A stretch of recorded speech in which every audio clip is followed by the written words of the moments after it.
We are live here in the event center at the Horseshoe in Las Vegas, Nevada. The we is me, Gino Bucola, alongside Alexa Zepp. Alexa's going to introduce our guest in just a moment, but we are right in the middle of the NHC. Alexa, this is going to be Caesars Sportsbook, or Caesars Racebook, presenting the daily racing form coverage of the National Horse Players Championship. That's a mouthful. That's a mouthful, but that's the title of our show here. Why don't you give the title of our guest right now? Yes, we have a very important guest for this awesome event that happens every year, which is Michelle Ravencraft of the NTRA, SVP of Events and Promotions. Michelle, thanks for joining us on what is probably your busiest day of the year. It definitely is, and thank you for having me on. Thank you. Absolutely. So tell us a little bit about the NHC, how it started, and what your role is in putting this crazy thing together. Yep, the NHC started, we started in 1999. This is our 26th NHC. It's the largest handicapping horse racing contest we consider in the world, and we're really excited to kick off this one with a record field and a record prize money. Yeah, it's really grown. What do you attribute that to? Is it just like the prize pool getting bigger, or? I just think that, you know, of course, word of mouth, more people playing, more tracks and host sites having contests. You know, we started where you could have one entry, now you can have two entries. I think it just keeps getting better and better each year, and then more people just want to join the tour and play for, as we're playing today, for $825,000 in Horse Player of the Year. Yeah, I mean, anybody would want to be here to get a piece of that, obviously. I mean, if you're a horse player, this is the place to be. This is a 3-day, 4-day event, but when do you really start planning it all? Is it the second it closes, you start for next year? Yes, I will probably take 2 days off, and then we'll start right up again. Yesterday's contest, it's, you know, we earned tour points throughout the year. We've already had 2 of those, and so take 2 days off, and we'll start again. And it really, the momentum after the event just keeps going, and these players, once you get here, you want to come back every year. Michelle, before we continue to talk about this weekend, let's talk a little bit about yesterday, because it was incredible numbers yesterday as far as entries, right? We had record numbers of people trying to get their last chance in the last chance, first chance contest, and that's something that Alexa was talking about, the tournament growing. That contest in itself has ballooned over the last few years. It's one of the biggest tournaments on its own of the whole year. That's the largest tournament, that's an in-person tournament that's I know of. Yeah. We had 1,002 entries. We were up, I think it was, they were saying like 30%, yeah, from last year.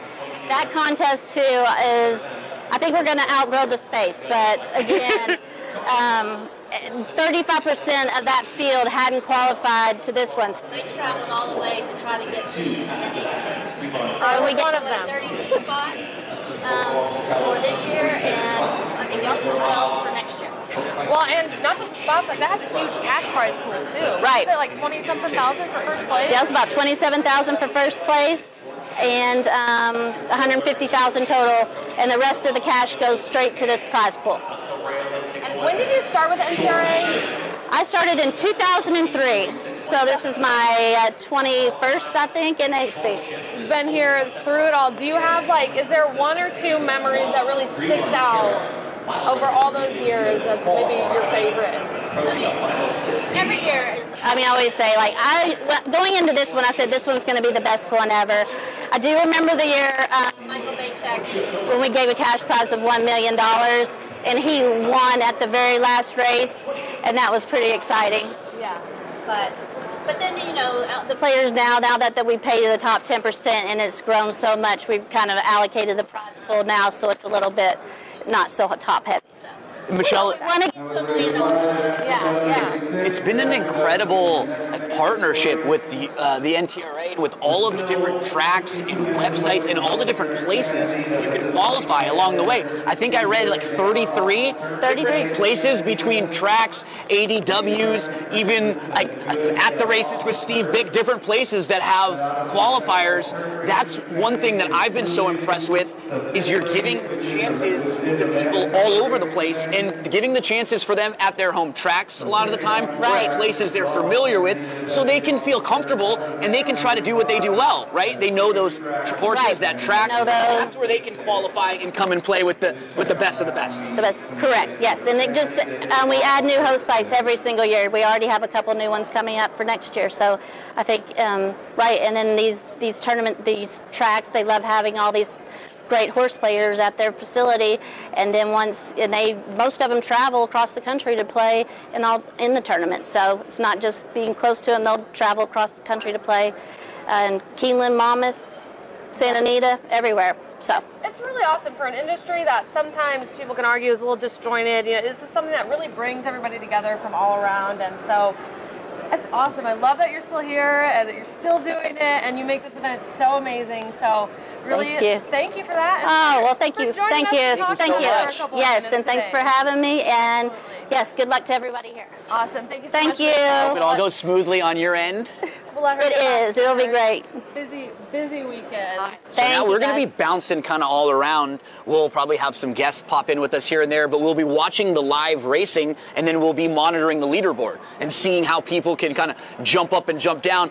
Got to give a little bit of a shout out to our guy Tom Quinones. He was one of the early leaders right now. I'm not sure if he's still up. I hadn't got the last look, but he had already been above $44. So we already had a couple winners in the bank there for Tommy. So because I mean, I've played in this tournament many years, and you really want to shoot for like $100 a day. Yep. You know what I mean? And so if you have hardly used any bullets and you're almost halfway there, almost halfway, that feels so good. And I think too, just a mental block, getting the first one out of the way, getting seeing your name up on the board. So as we get ready to head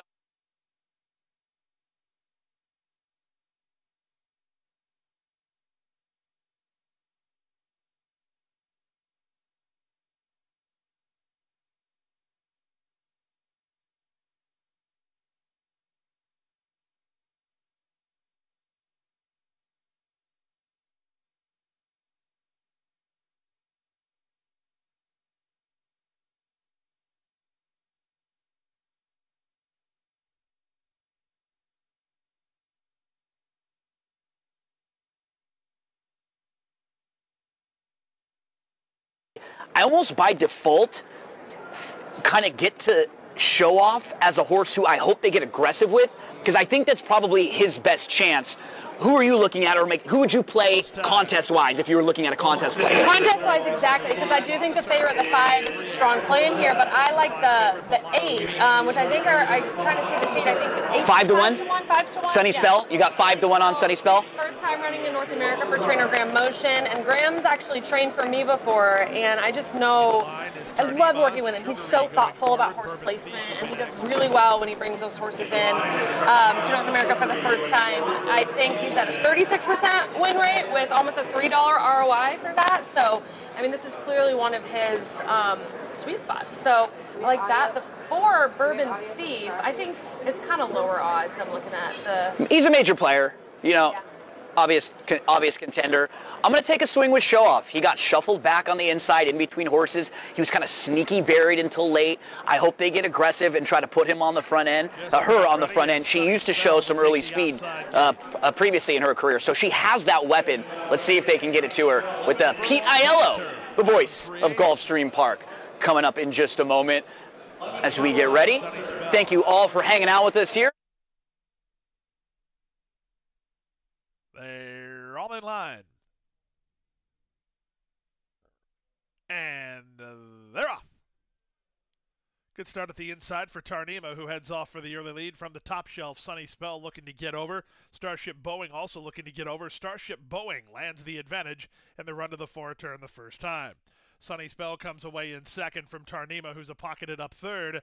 Show Off comes away in fourth, then it's Bourbon Thief. Second last is Balado's Beach, and Sugary has tapped on the brakes twice already, and as last of the 7, they complete the quarter behind Starship Boeing. Starship Boeing through a 23-3 opening quarter leads by 2. Sunny Spell is second, Tarnima is at the rail in third.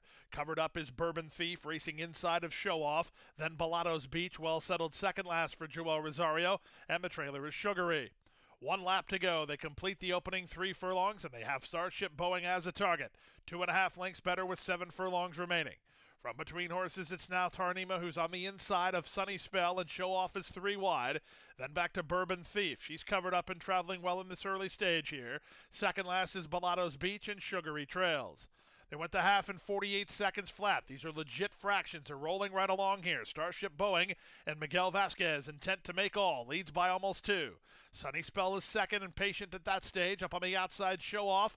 Going to try to force her to move a touch, and Tarnima stays parked at the rail. Bourbon Thief is following Sunny Spell intently, and she's only 4 lengths off the lead. Meanwhile, Balato's Beach angled to the far outside for a backstretch improve. The trailer is Sugary. They went 3 quarters in 1:13 and 2, and they have less than half a mile to journey. With the advantage, Starship Boeing by half a length. Sunny Spell is there second, 3 wide Show Off. Tarnima's at the rail. Bourbon Thief continues to follow Sunny Spell. Balato's Beach is hard at work. She has a lot to do and not much time to do it. Sugary kickstarts a rally on the far outside. They went the mile in 1:37 flat, and they're on their way home. The leader, Starship Boeing. Off cover, Tarnima. Far outside, Sugary. Bourbon Thief finds an opening toward the rail. She got through. Bourbon Thief takes the lead. Tarnima tries to stay with her, but it's Bourbon Thief. Well handled and kicking. Second is on the outside, Tarnima. Sugary is third. Bourbon Thief in front. Tarnima second, well clear of Sugary third. Starship Boeing fourth in 2:12 and 2.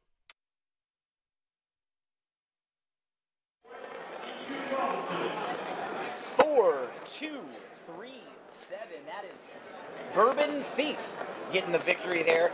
Trainer Ian Wilkes, I think, ended up going off at around 3-1. I think 3-1, maybe even 5-2. Yeah, 5-2 odds. Clicked down a little late. I mean, absolutely made sense. You know, has had some good numbers. My main concern was the pace setup. That was completely agree. So yeah, taking a shorter price in a race like that, where we didn't know if it was going to set up for them, that's always a tough, a tough pill to swallow. And that's what is a little bit different, Alexa, about this tournament versus playing races normally, right? Because strategy is key. There's basically a tier of horses that you're pretty much not looking at to play those really, really low prices, right? Yeah. You're kind of looking for horses in the sweet spot. You played in this tournament last year. What was some of your strategy? I will say I am maybe in the minority with I will play a short 3-1 sure. or like a 5-2 that I really, really, really love. Yep. I'm not like 5-1 or more. I don't think that is necessarily the right way to play this because you have so many selections. You need to make $100 a day. I mean, picking up 10 or 12 bucks is not bad. Is a big deal. I can't tell you how many times I've hit a 10-1 or a 15-1. I've gotten that $45. And if I would have just picked up another $20 throughout the tournament, it would have pushed me into those winning positions. So I will play a lower odds horse, but I have to really, really, really like that lower odds horse in order to play it. And I mean, that is a big part of this is paying attention to odd shifts, having an idea in your head of what the horse is worth, like if you really like this horse at 5-1 and then it's 3-1, do you still really like that horse? That's the key, right?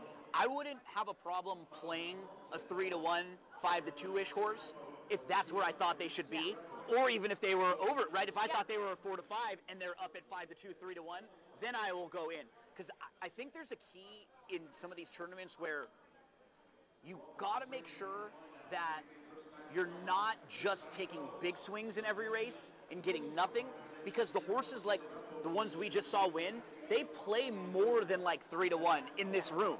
Because so many people are looking for the bigger horses. If you can just keep building yourself up, it probably plays more like a 8 or 10-1 shot because you're not really using the pari-mutuel board, right? When you're playing a contest, you're playing against the people around you. Those are your opponents, not everybody else and the pari-mutuel odds. Yeah, and you're not getting $10 for your 2-1. You're getting $800 if you can, build it up. So you kind of have to just, it's a lot to take into consideration, and that is just such a big part of this tournament. Actually, Mike Gilliam, who won this last year, and I do think he's going to hopefully join us as a guest later today, but I think a big part of his winning was the mental game, because he had so much preparation. I mean, he's an incredible handicapper, obviously, but also, he did a lot of visualization, a lot of, he literally laid in bed every night and visualized himself holding the check, the feeling of what that is like for 6 months in advance. Winner 4, And you hear about Bourbon that with Thief, sports, owned by you know, like, Salima Holdings sports and players Bourbon Lane visualizing the Stable, free trained throws, by and Ian that's Wilkes, just the as winning good as rider. that. So Edgard I think that's a huge Zayas. part of this because Back-to-back it's tallies for such a Edgard grind. Zayas as Bourbon Thief It's wins. so A Kentucky-bred easy daughter to of get Tappert out of discouraged Miss if you're not like Gracer our by friend Uncle Tom and Mo. you haven't hit Read some by of your Early, Broadwood right? Farm And you don't see your Gainesway name up there, Thoroughbreds. and then you start chasing, right? Then you get to a point where you're like, uh-oh, do I need to go even bigger? Yeah. And then that's when Race you're 6 is next, in starting your like own a late head, pick. and you start thinking a little bit too much, right? I think you got to come with a plan, stick to your plan. Stick to the plan. If your plan doesn't work, you know what? It wasn't your day. Yeah. You weren't right. But you have to have an approach, and you have to be ready. As we're getting the prices to come through in just a moment from Gulfstream Park, it's going to give you a lay of the land at some of the races coming up. Oaklawn has their 4th race coming up shortly. That is not a mandatory race, but it is a race that some people could be wagering on. Tampa Bay Downs, race number 6. That'll be another race coming up. Colonial, race 7. That's another race that's possible for the contest. But our next mandatory race is going to be over at Aqueduct.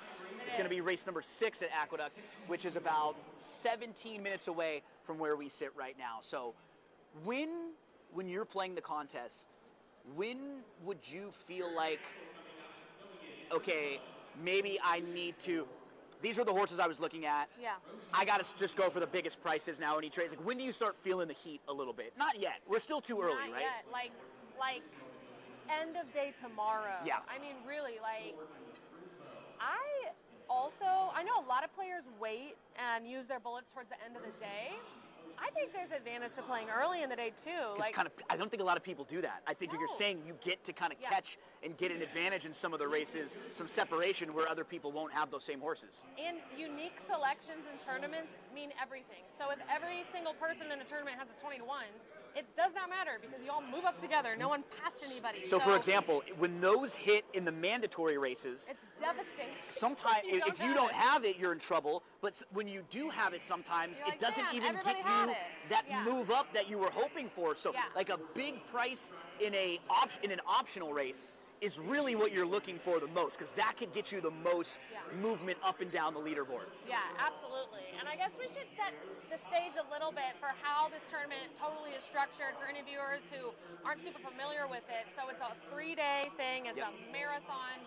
You have, is it 18 races, 18 picks, day 1 and 2? Yep, and you're not making any wagers other than picking your one horse that's going to have $2 to win and place bet on it. Mythically. You're Mythical. Not even, yeah, it's just mythical. So it's a super level playing field, which is really nice because sometimes in those big cash money tournaments, you know, there are advantages to people who can make huge bets.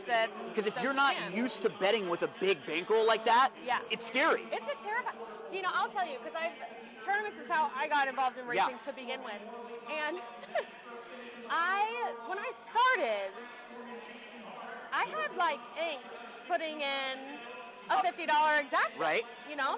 And then one year, like how many ever years down the line in a Breeders' Cup, I think I bet like, $6,000 in one race and was just like, this is how it goes. You know, I mean, really, it's intense and It you is. have to kind of, and it kind of feels, even in those live money tournaments, feels like fake money a little bit. It You know, does, you're like, because you're going, you have a goal and you're going for it. But And yeah. the bigger bettors have an advantage there. The Yeah. players who are used to betting bigger with that type of money and that type of bankroll, they have an advantage. In a tournament like this, totally even playing field. playing field. Little guys, little girls, like you feel like I don't have a big bankroll, there's no way I could compete with some of the others. You absolutely can in a tournament like this because it's just your $2 win place wagers on your races that you get to pick. 5-1 is 5-1. Yeah. Any track, anywhere, it doesn't matter, right? Absolutely. And that's what is unique. I love that. Me too. I play all the tournaments, but the mythical tournaments are my favorite. Me too. Absolutely. These are the ones that I like the most, this format. Yeah. Because I think for me, it complements the way I play Yeah. better because I'm looking for big 8-10-1 shots to bet win wagers on in my own playing. Those Yeah. are the horses I'm looking for in my That's pick what I 4s or did pick last 5s, you year. know? I'm not really a exacta super player as Yeah, much. no. And when other players can jump up the leaderboard with a big trifecta in a Breeders' Cup betting challenge kind of tournament, and then I would feel like I'm really kind of chasing afterwards. Absolutely. Although I will say, the more live money I do play, the more I feel like win betting might be something I need to turn to Yes, more. I have, and I'm telling you, Yeah. the last decade of my life, I have put so much more of my bankroll into win wagers as well to complement the pick 4s and pick 5s that we all love to play because we know we want to get big hits with those. But how frustrating is it when you go 4 out of 5 and you have 2 really nice prices? Or even if you hit 3 and a couple of your prices come in, you want to make sure you get rewarded. Yeah. So, but last year in the NHC, so I think this is my 8th year at the NHC, not playing in it, but just like kind of being here, taking it all in. I was a +1. It was like my first exposure to like all of this. You know, was at the NHC like back in, God, I don't know, 2018, 2017, something like that. And last year I cashed for the first time. I had 2 entries and I got them both in the top 10%. And I cashed, bought a hot tub. It was awesome. But I was just clocking those 10 to 1s, like you're saying, finding those price sources and climbing the board. Just continuing to move through them. So we'll be starting to handicap Aqueduct in just a moment. We're going to look at that race as the next mandatory race. But anytime you hear some noise and some excitement in the background, probably means there's a race going on in the big event center here in the ballroom. We were here on Thursday, and we got to chat with a lot of different people throughout the day. Yeah. And to me, it's so fun hearing everybody's stories about how they got into racing, what made them kind of move from playing the races into contests, and hearing the different methodology, how everyone dives into the daily racing form past performances, what are the things they use. You may think you are one of the best or sharpest bettors, but then you hear a few other people, and some of them are doing things that you're not even doing. Yeah. It's not even on your radar. Well, I mean, handicapping's an art. There's no right way to go about it. So it is interesting. It's also kind of dangerous because you could easily get, if you're not really, you don't really have a solid plan and stick to your guns, you can hear all these other ideas and other theories of how to play and kind of fall off your path. And then that's not great because at the end of the day, you just want to feel good about what you did. Even if you lost, you want to feel good that you had a plan, you executed on it, and you did it. But because for me, as I've gotten older and more just doing the work myself, I'm completely okay with losing on my own. Like just kind of like what you're hearing, right? If I go in and I know this was my opinion for today, I lost, you know what? I was wrong. Maybe tomorrow I'm right. I'll have my days.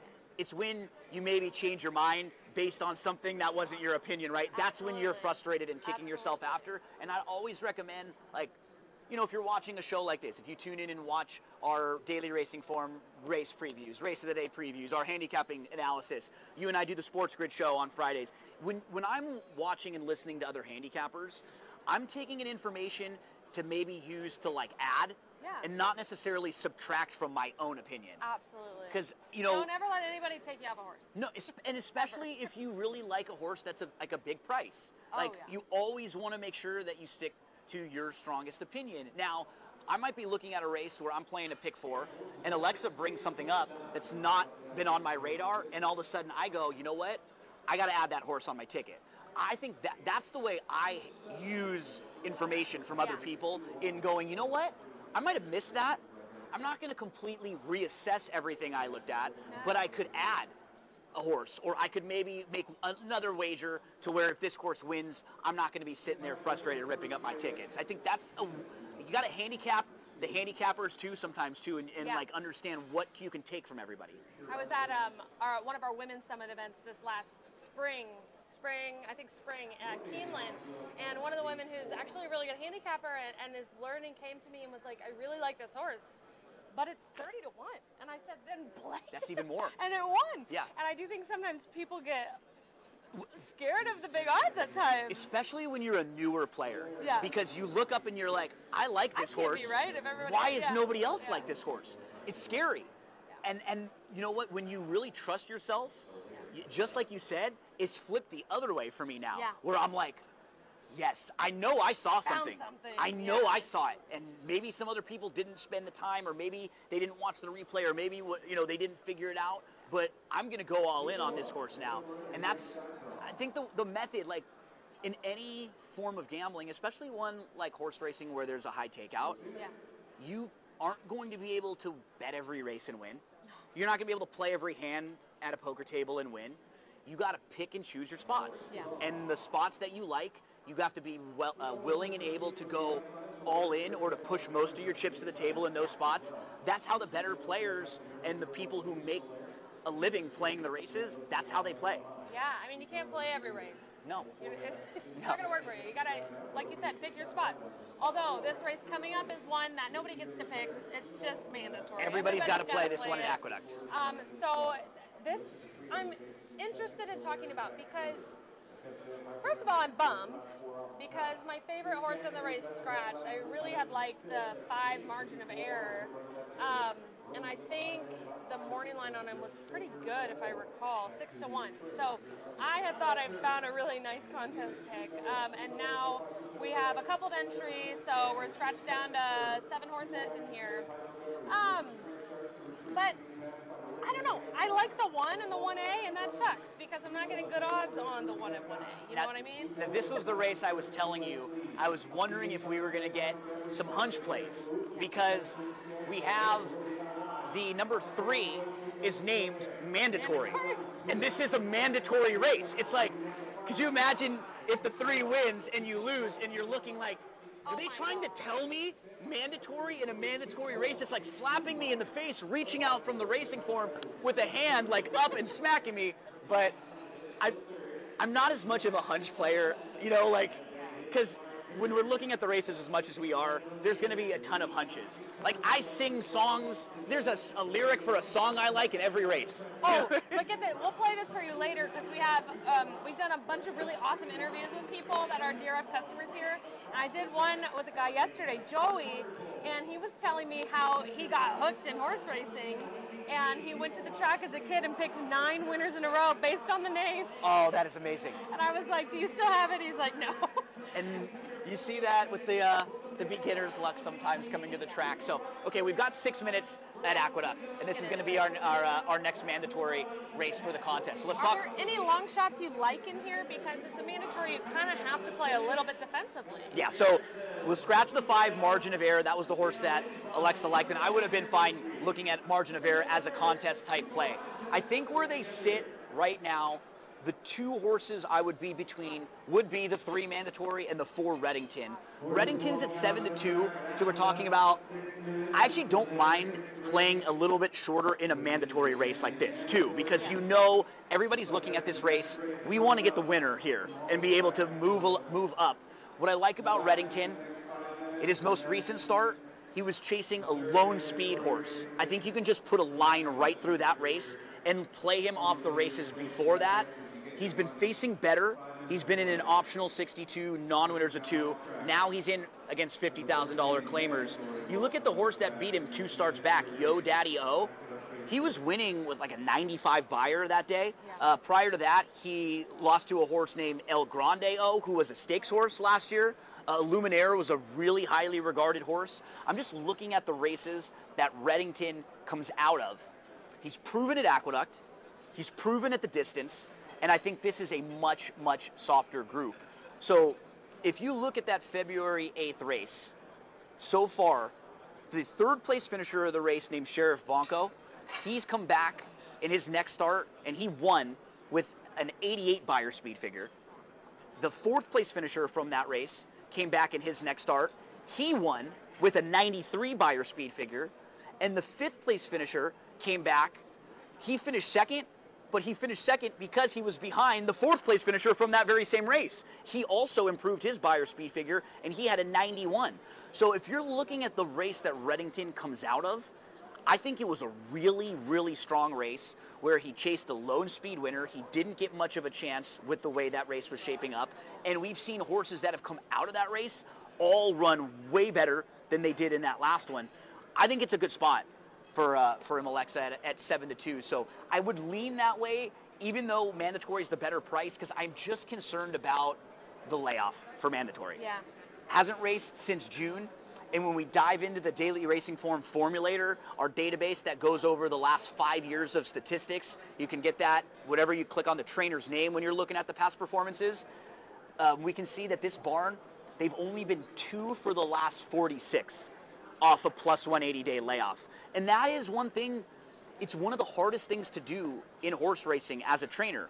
Get horses ready to win first time out or off of a long layoff. Yeah. Once they have a few races under them and they're more fit, then you can kind of play with them a little bit more and you can really train them. But if they're not even fit, that's kind of the first step. And so for a lot of barns, you're going to see that.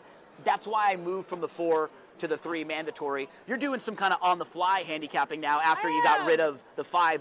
Who would you kind of gravitate towards right now if you had to?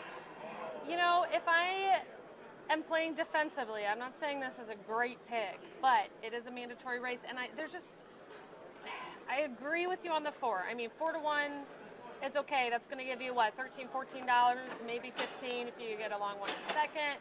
And Lost in Rome, though, number 2, Lost in Rome. Okay, this horse has a couple. We're shaking up a couple things, right? Yep. It's first off the claim, which I think the trainer is 14% for. Very with capable. A positive ROI. Also cutting back in distance, and I see some of those shorter distance races did seem to be like kind of a sweet spot for the horse. So I mean, I'm trying to make a case for a long shot is what I'm doing here in the mandatory race. Yeah. But you know, do I think this race is going to come in chalky? Yes. Looks a little formful, and in a mandatory race too, one of these races that everyone's going to be having to play, there's going to be movement on the leaderboard, so you got to make that decision now. What do you want to do? Do you want to keep taking big swings, or everyone's here, I can shorten up a little bit. I can probably give myself, a better chance of winning this tournament if we get $8 or $10 out of this race than nothing. Yeah. Right? And I couldn't get to about half of the field here. So as we get set for an Aqueduct race coming up in just a moment, we're going to take a listen and a look at one of our interviews that we've had yesterday. Very exciting that we had a chance to catch up with so many different players throughout the day. Let's go back in time a little bit and catch up one of our interviews from yesterday. Here it is. We are here with Rick, who's qualified for the NHC this week. Rick, we stopped you over by the daily racing form table. How long have you been looking at those daily racing forms? 40 years. Whew. So let's go back to the beginning. How does it all get started for you? How do you get involved in horse racing? Grew up at Thistledown Racetrack in Cleveland, the Mistake by the Lake. My dad was a degenerate, and I've been reading the form since before I could read anything. So how does that get you into contests? When did you start playing in contests? This is my 10th time for NHC. Really? Yeah. Awesome. And I've been doing it, I guess 10, 15 years. So when you're not playing in contests, what types of wagers do you play? Pick 4s, pick 5s. Yeah, looking for the big ones. They've become big pools, right? It's changed a lot over the years. Fountain of Youth Day, I hit the national pick 5. Oh, yeah. Really? Yes. Awesome. So that was a good day. When you open up the past performances, what are some of the things that you're looking for? What kind of angles or? I'm old school. I don't want anybody's opinion. I just Nice. want classic. In other words, everybody else has the same horses now. Yeah. I like my horses. You're going to do the let it ride style where you just cross that everybody in. I'm just old, right. Awesome. Old school, old school. So where are you situated now, and do you get a chance to go out to the track and visit? I'm currently at the Hollywood Beach Marriott for 10 weeks. I've been at Gulfstream. I only go Saturdays and Sundays. Awesome. When you're not out at the track, what type of things are you doing for fun, for hobbies? I'm a shitty golfer, but golf and sex are the only 2 things I'm not that good at, but I'm always trying to get better. But they're fun, right? I'm always trying to improve. So, Rick, we got a chance to chat with you now. Hopefully we'll be able to talk with you on Sunday after you win this whole thing, right? You never know. Good luck. Thanks, Thank you so much. You got it. All right.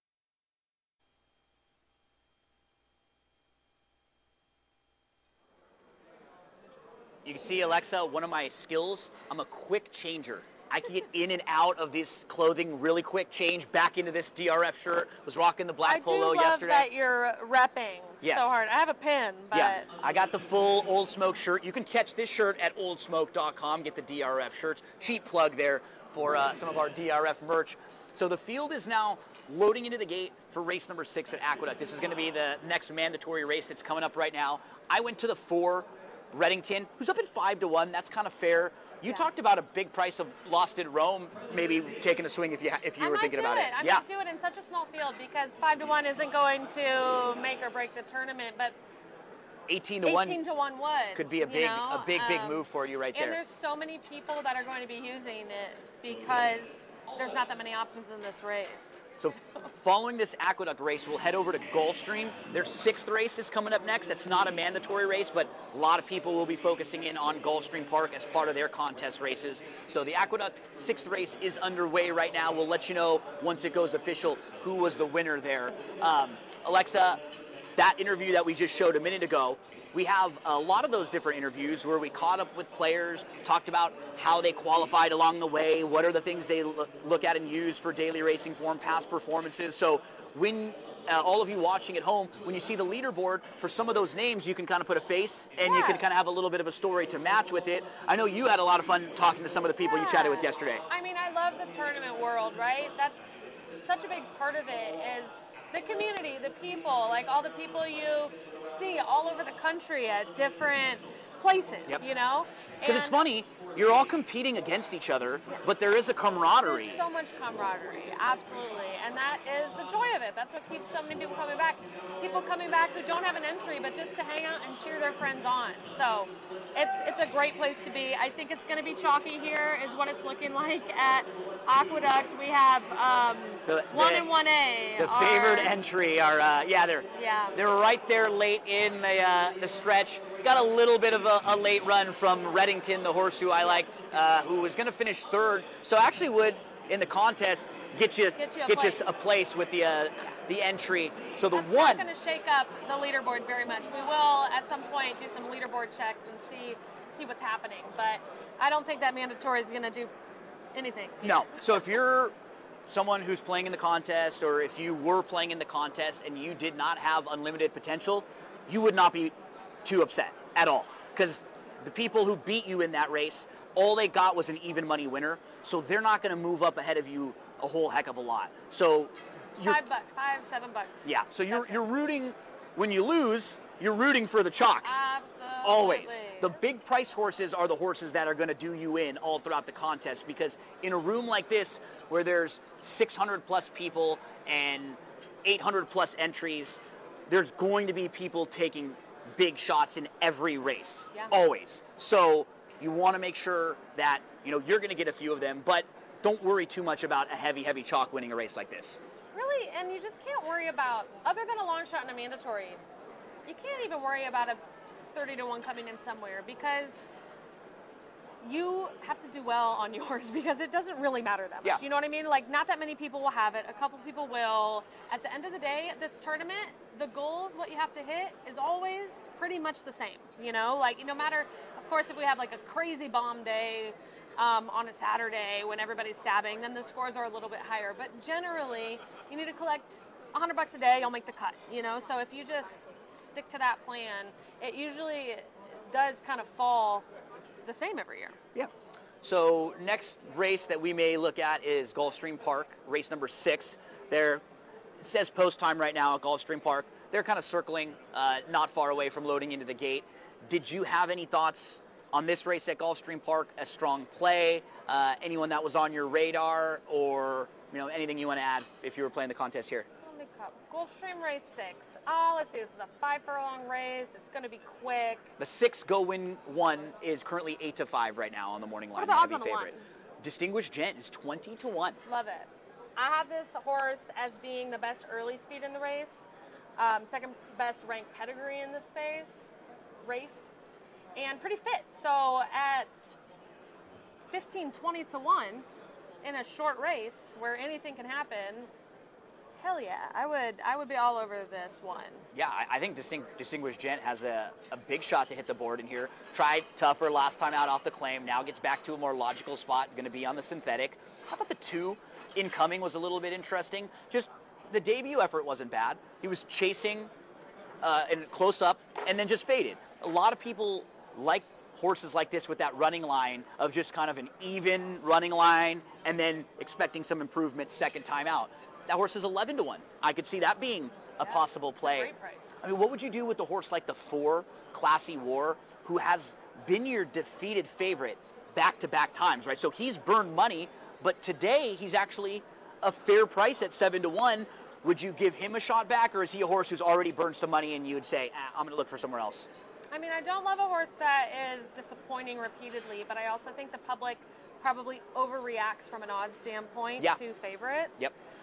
So, I mean, there is a reason why that horse was favored the last 2 races, and 7-1 is a really juicy price. The race that he exits has also come back very live. If you're following along with us in the Daily Racing Form past performances, when you see those italics in a running line, you know that means a horse won their next start. The first and second place finisher from the January 17th race for Classy War both came back to win their next start. So horses are loading into the gate for race number 6 at Gulfstream Park. Pete Aiello putting them in. Give us your final thoughts. I mean, I would be on the long shot. Yeah. I'd be on the big one. Try to collect $60 here. I'm going to play a trifecta with a few horses in here that I like. I'm going to throw in your 1, Distinguished Gent, and I'll probably put a few bucks to win on the 2 incoming. So let's see if we can get some prices in here. Go Win 1 just looks a little too short for the both of us. Whoever you play, however you play them, we wish you the best of luck. Gulfstream Park, race 6.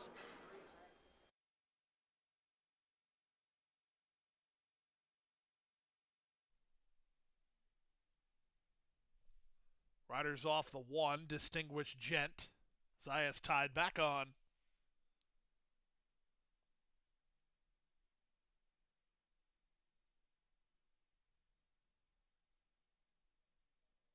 Off and running to start the late pick 4. Slow break, King Express. Quick break, Distinguished Gent from the rail, reaching out for the early lead, taken on by Billionaire's Row, who's charging to challenge. Up on the outside, Go Win 1, gets away in the top 3. He's now racing a length off the leader. That's a gap of 2 to Wampanoag Chief, who's racing outside of Simply Disregarded. Moving out the rail, it's incoming, and out the back early is Classy War. They swing around the far turn. The opening quarter goes to Billionaire's Row, who's there by a length over Go Win 1 second. Distinguished Gent is at the rail in third. Getting started is Wampanoag Chief on the outside. Red Cap surging forward. On from 5th, Yellow Blinker to incoming. Then wide Classy War. Dropping back Simply Disregarded. Nothing at all from King Express. They're on their way home. Billionaire's Row still the target. Shaken up by Sayas and tries to kick away. From between horses, Go Win 1 down the center. Incoming! They come past the 16th pole. Billionaire's Row is in front. Incoming! Down the center. Incoming! In time. Incoming, and John Velasquez wins from Billionaire's Row second in 56-3.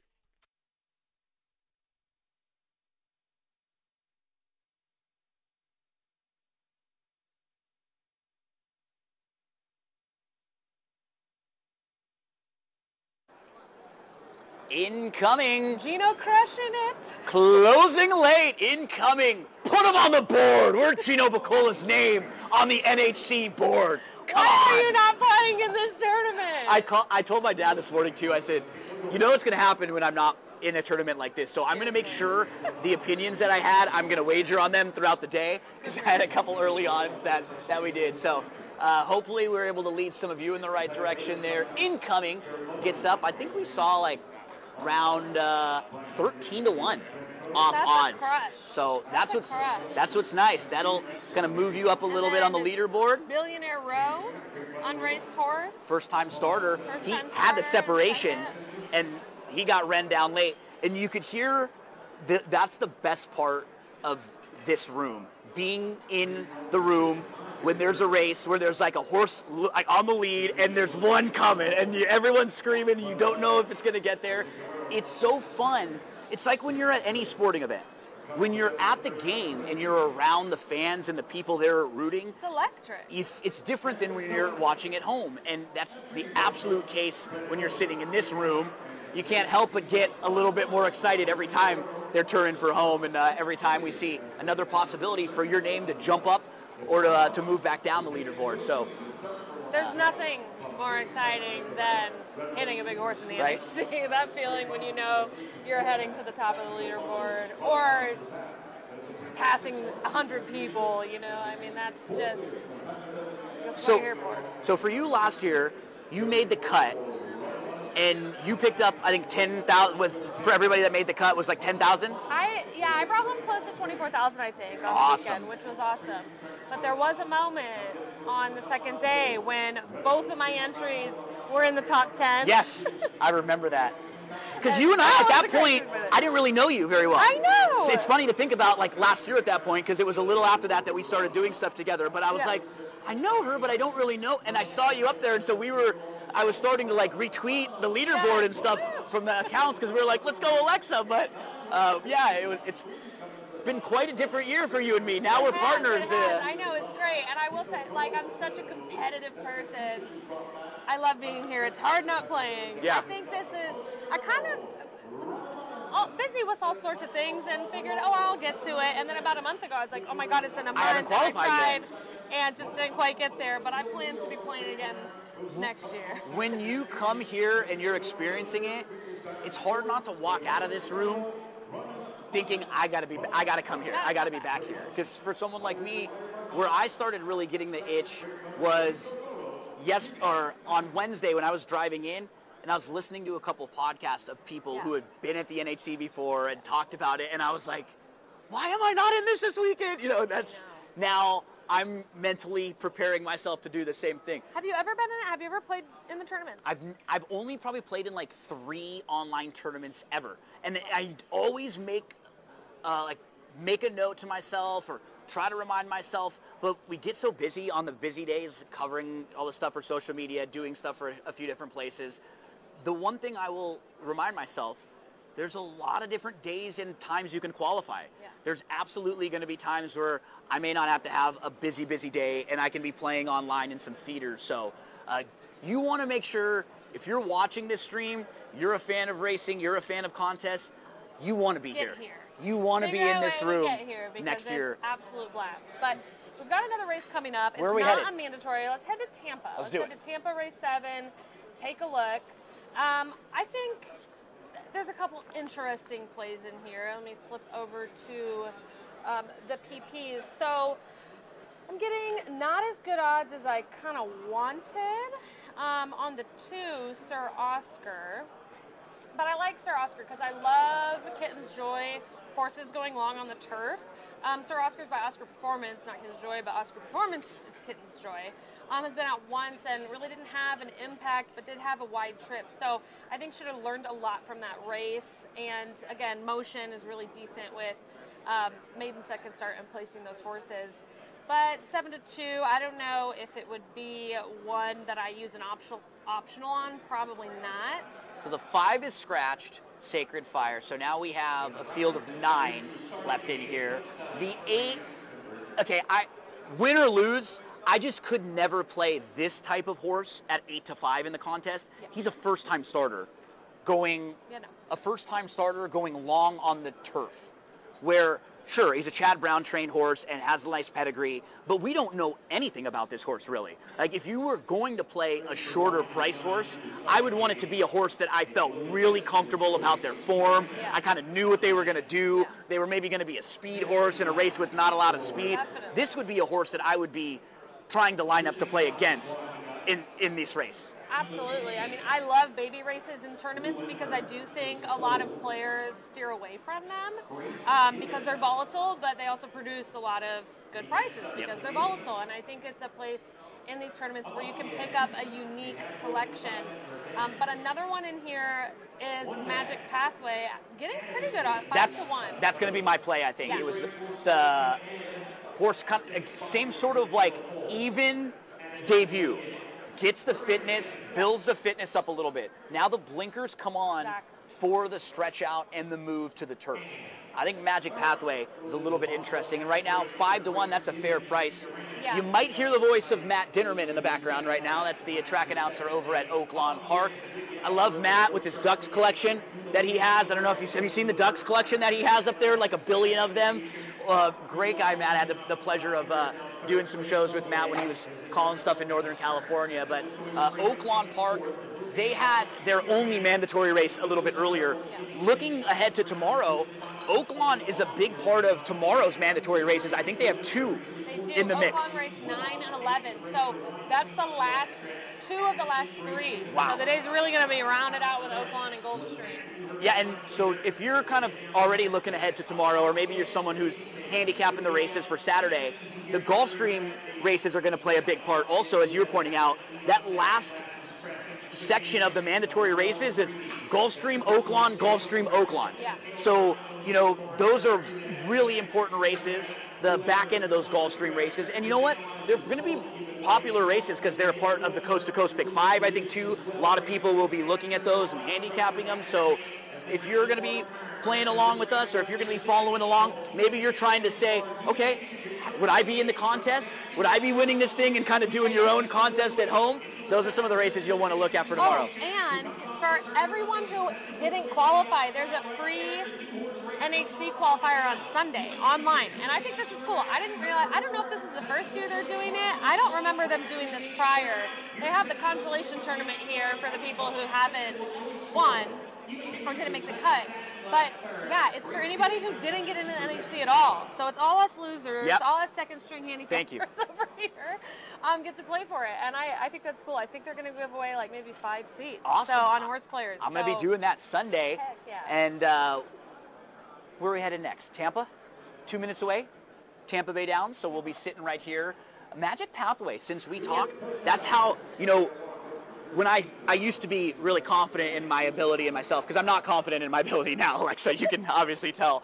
But when I was working on, on FanDuel TV and on other places, I used to think if I gave a horse out, it would move the odds. Like I would feel like it was me.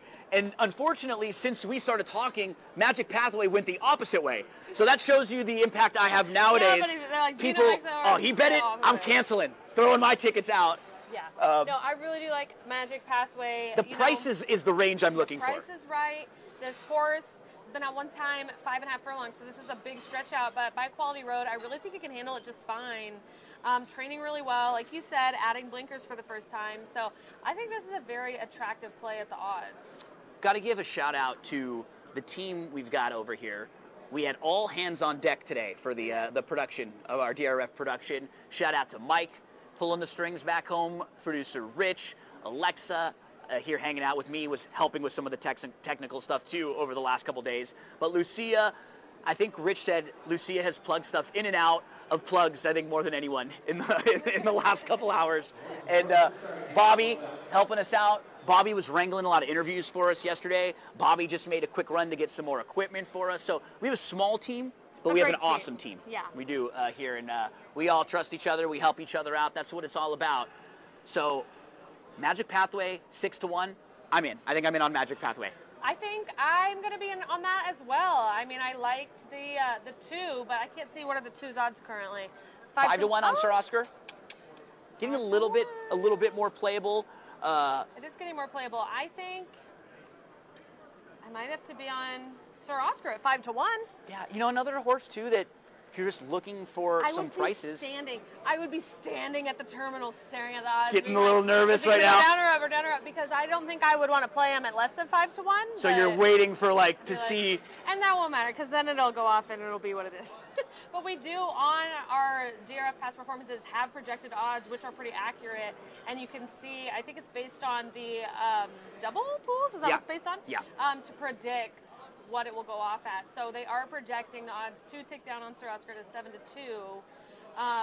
That's a tough contest play. And the more we're looking at this race, if you were looking for maybe a bigger horse, or maybe you didn't like some of the horses that we've been talking about before, Mischievous Han is kind of the measuring stick for the race, right? That last effort was not bad. No. This horse is 12-1 right now up on the board for a horse who ran third at the level, and it wasn't like that was the only good effort. He's 3 or 4 in a row that are solid. He's learning, he's improving. That's now, lifetime best.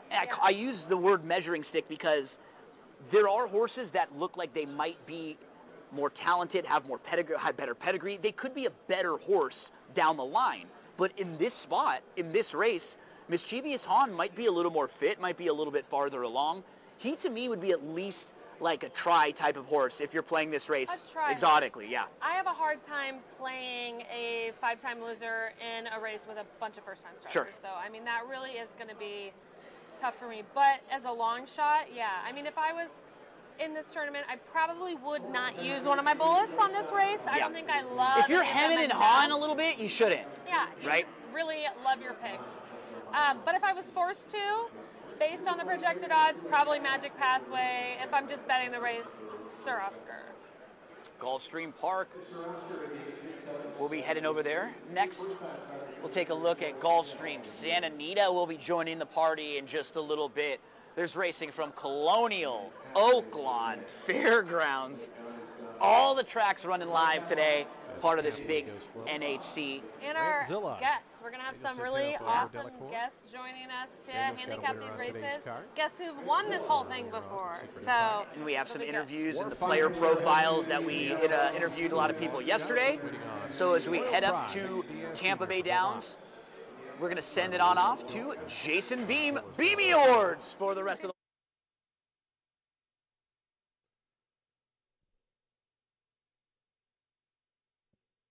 Royals Pride coming up to complete the line. Goes forward. They're in the gate. And the race is on. Bit of a stumble there for Graham Zilla, who came away toward the back. Good start for Magic Pathway, who sprints right to the early lead. Mischievous Han and Authentic Honor in the orange colors. They're close up as well. Down on the inside, Capitol Hill just in behind runners as they bend into the stretch for the first time. It's Magic Pathway and Authentic Honor. They're 1-2. Mischievous Han between horses uncatalyzed is now up to a joint third. That one's inside Capitol Hill. 3 of them line up third through fifth in that second flight. It's another length. Then back to Sir Oscar in the pink colors, who's toward the inside. Out wide, Royals Pride 3 deep in that 7th position. Warfire is 8th, but only about 7 or 8 off the lead. The trailer is the slow-starting Graham Zilla, who's 9 lengths adrift.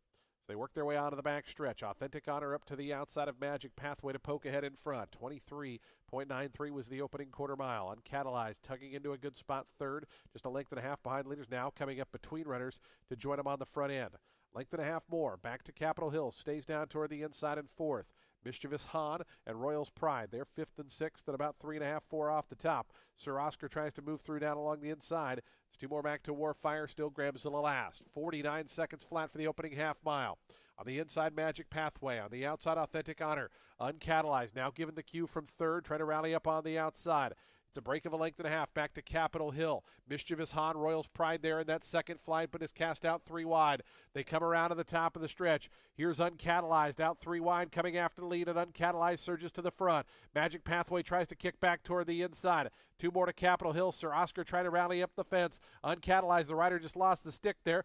Down, he's going to use his hand on the outside. It's Capitol Hill trying to gain it. Capitol Hill storming on the outside. Capitol Hill coming up to grab the win. Uncatalyzed was second, Magic Pathway third, then came Sir Oscar.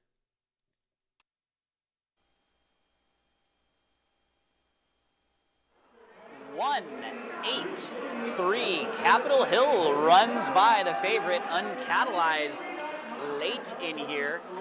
So a 7-1 winner. That's the type of price I think a lot of people are looking for horses like this, right? I hear some people cheering in the background. Some people had that in the tournament. Capitol Hill, let's take a look at it. I wasn't one time for Bill Mott. So the dam, if you were someone who's using the daily racing form formulator, you can click on the dam and it'll show you that there was some good turf success for this horse's dam. She actually won her first start ever, and it was on the grass. And then she came back and she won her third start, also on the grass, going long on the grass. They even entered her in the Del Mar Oak. She didn't win that race. She finished 5th, but it shows you that the dam was really talented, and there was some turf. When you see Smart Strike on in the pedigree there, a lot of time that's a very turfy influence, and Capitol Hill took a big step forward. That was a really impressive late closing kick. That was absolutely. Magic Pathway was up there for a little bit. Yeah, and down on the end, it was a good effort. I think it was a building performance for a horse who was sprinting last time, so this was the first time going long. And you could tell he was still kind of trying down on the inside, even after the favorite passed him up. Was still kind of... yeah, I made a late bid. So did Sir Oscar, honestly. They both made a bit of a late bid.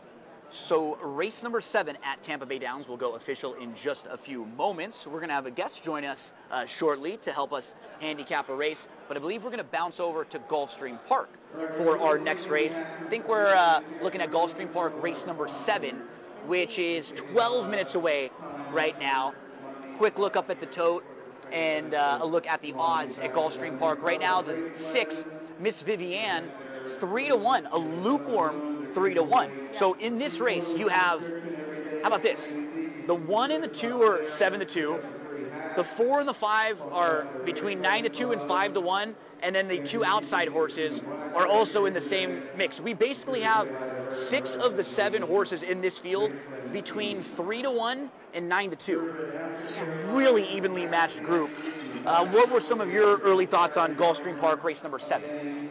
Yeah, when I was looking at this last night, I liked the 2, Fortuna Bell. I think you said 7-2 odds that we're currently getting on that. Yep. And I also liked the 4, Sunny Valentine. But the 2 is a consistent synthetic specialist, 12 wins, seconds or thirds, and 15 lifetime starts on that surface. And she comes in off a sharp victory in her most recent race at Gulfstream, where she led throughout to win by over a length as even money favorite. So, I mean, I think pretty strong contender in here, but not getting contest odds probably for a play in the contest. But my Sunny Valentine, the 4, a little bit better odds. You're at 5-1. This horse is also proven synthetic specialist, outstanding record of 8 wins, 5 seconds from 15 starts on that surface. 4 victories in her last 6 races in Canada before shipping to Gulfstream Park, where she's previously done well. So, I mean, I think my Sunny Valentine is a pretty good play at 5-1. Okay, ready for a pop quiz here? Oh boy, I'm ready.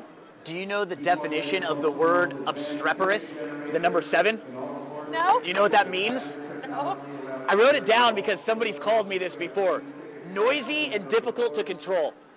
So I had to make a note on that one. I mean, noisy, but I mean, I'm controllable. I can be reined in. The noisy part of that, I can absolutely see.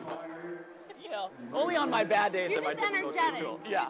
I don't think it's out of control though. So now, all that being said, I like this horse in this spot. Okay. I think we'll get a pretty good trip from the outside. Has been racing 5.5 furlongs on the turf over at Fairgrounds. Those races are good that this one is coming out of.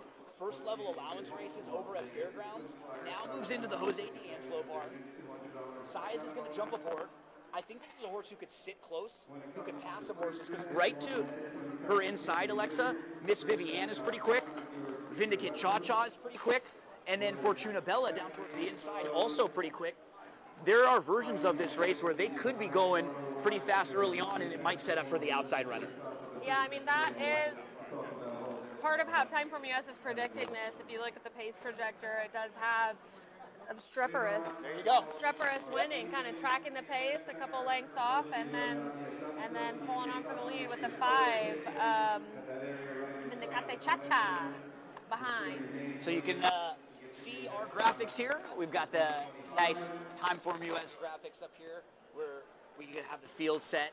Obstreperous currently up on the board at 5-1, and it'll tell you their running style right next to their odds. So exactly what I was just talking about with Obstreperous. We're looking at a horse who's probably mid-pack and sitting just behind some of the speeds in there. Just about 10 minutes to post for Gulfstream Park, race number 7. But actually, we have a little bit of a gap now, Alexa, before our next mandatory race. Yeah. Because we don't have a next mandatory race until Gulfstream Park, race number 9.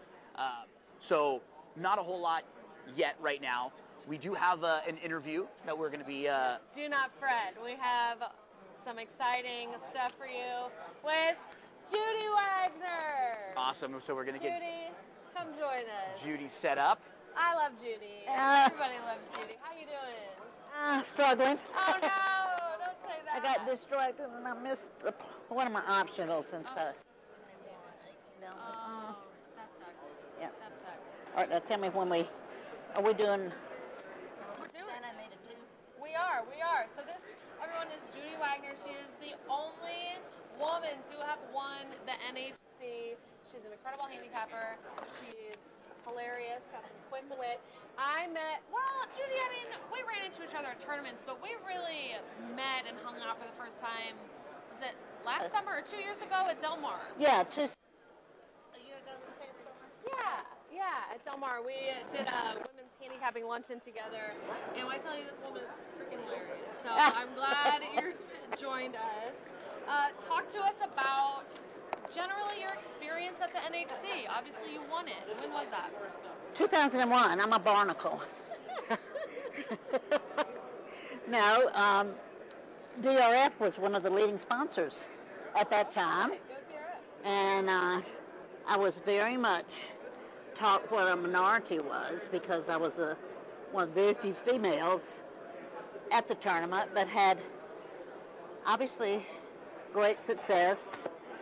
My first NHC, my first tournament, I qualified, and then I came to NHC because back then you could only have one entry, and had plane problems getting here, had to be diverted, get to the hotel at 3 o'clock in the morning, and I didn't know you were supposed to come a day early. And so they assigned me my room on the 13th floor. And I thought, 13th floor? I didn't even know hotels did that anymore. But oh, the unlucky floor. The universe was against you. No, it wasn't. Because the next day I go down, and there's no place to sit except on the row with the penthouse pets. I didn't fit, but I was going to say, you were part of the group that day, huh? But on January the 13th, I won NHC. Oh, 13 was lucky. Has it been lucky for you ever since? Yes, I won a contest at River Downs on the last race on the number 13. But the first experience at NHC, you know, you're nervous. I lost. I was afraid I was going to lose my last optional play because I thought that Capo was tis now. Well, got scratched. So there was one race left that I could choose from, and it was the Golden Gate Derby. And it was sloppy track, and a bunch of horses been scratched. And I didn't have time to handicap, so I had to take the form and just scan down the Tomlinson numbers. And I picked the horse.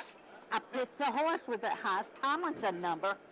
It was the longest shot on the board, and it won. It paid $30-something, and I won the contest. I love that. And you were telling me that as a woman in this space, I know we both experienced it. You, I'm sure, much more than I, because it was 20 years ago. But some doubt about your merit as a handicapper. And you said when you went on and talked about the Tomlinson numbers, they were like, oh shit, she knows. She might know a little bit. Yeah. She's gotten a few buzzwords or something. So how did you learn what you're talking about? Like, what got you into racing? Well, I met my husband on a blind date, which I never went on a blind date in 10 years, but he was a horse owner, had been a horse player since he was in high school and could crawl under the fence at the fairgrounds. So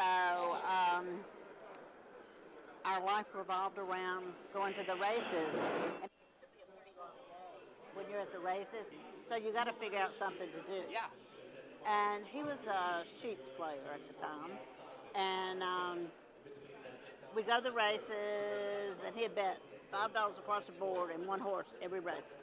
I said, you know, I want to make some decisions on my own. So I started off by the program, picking out the page that had the leading jockeys and trainers. And handicapping is a lifetime of learning. You build one step on top of the other. And in 2000, he was very involved in politics and very frustrated with some of the things going on. God knows what he would think now. But anyway, he said, we're going to escape and go to a handicapping contest. We came out to the MGM. At that time, it was one of the bigger contests. I was the only female in the contest, and I qualified. And I was really hooked after that, really hooked. So it's been a great experience for me because it's opened a lot of doors. I have been on the ownership side, the regulatory side, the handicapper side, so I have worn a lot of different hats. This industry has... Real quick, we just had a race at Aqueduct go. Not a lot of movement because it was a 2-5 winner in race number 7, so I probably Who not. got second?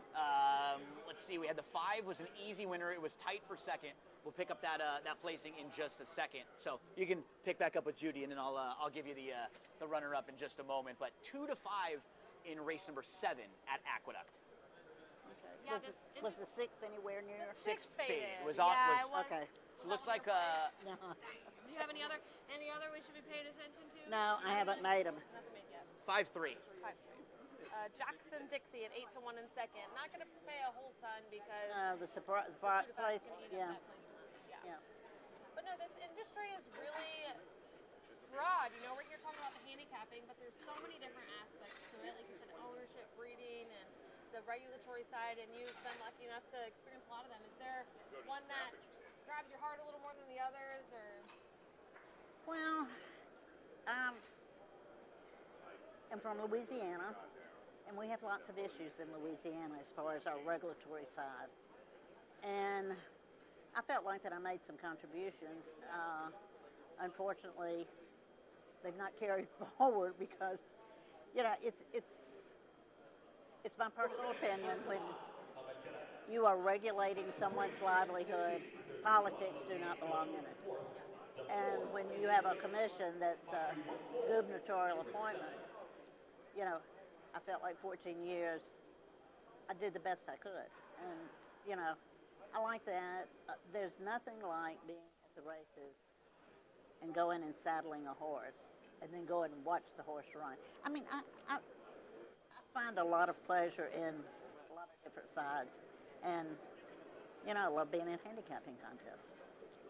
So, I was hoping you were going to say ownership, because we're owning a horse together. right. I'm so excited about being in the Chicks Clique. Yeah, we got an all-female partnership rolling right now. We got a nice horse, 2-year-old now, gonna train. She's gonna train for us. Let's go, honey. Let's go, honey, is his name. So, Judy, what would you say if you were giving advice maybe to people playing the contest, or if people said, you know what, I was thinking about playing in a contest, would you recommend doing it, or would you not? Or what would be some of, anything you would tell someone who was asking you about your experience playing in contests? No guts, no glory. Right. You have to put your toe in the water. And sometimes the water's too cold, but I was thrilled yesterday. I do this little theater on Fridays for the weekend tournament.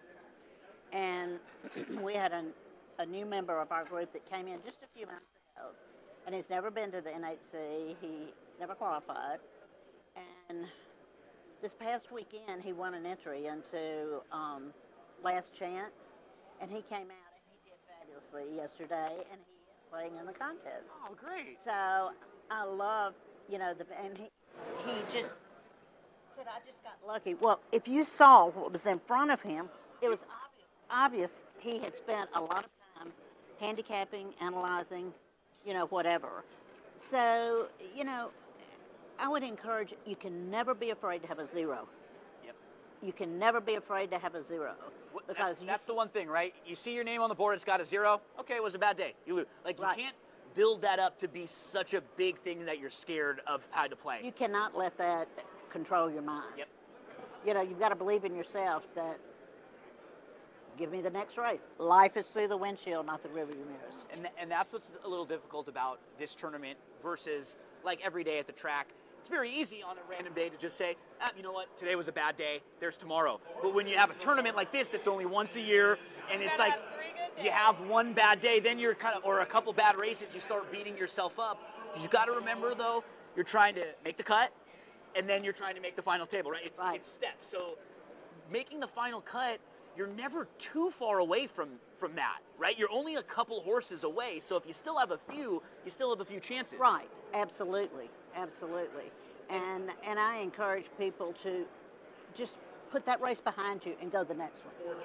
And that's what you did last year, because last year you didn't qualify. And Right. It was the first time in a long time, right? And she put that behind her and qualified like the next week, right? I was a determined broad. I think, are they loading in the gate at Gulfstream? Yeah, this is not a mandatory, but it's Gulfstream race number 7, so we can actually listen in to this one, I believe. We'll check this race out, then we'll come back with Judy and we can handicap race 2 at Santa Anita. I think was the one that she wanted to talk a little bit about. Riding with her is Fortuna Bell, and these two race on from Miss Vivian, who comes away in the top flight. She's up on the outside, now a joint third. Obstreperous goes by her, Miss Vivian back to 4th. Down at the inside, it's Heaven Rules in front of Bodacious Bren, and no speed at all for My Sunny Valentine as they swing to the far turn. The fleet-footed Vindicate Cha-Cha, clear a length and a quarter.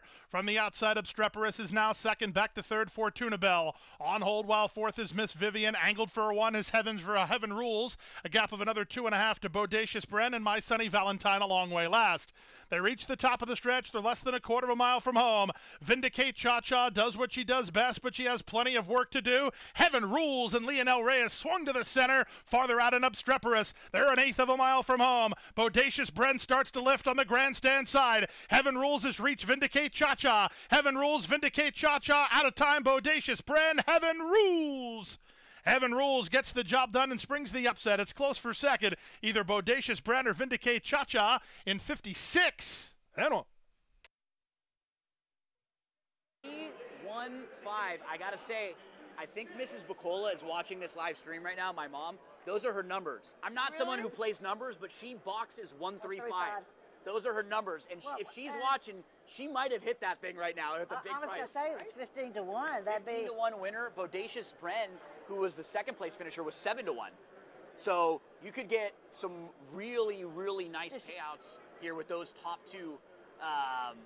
Yeah, we got some really, really nice prices there. 3-1-5.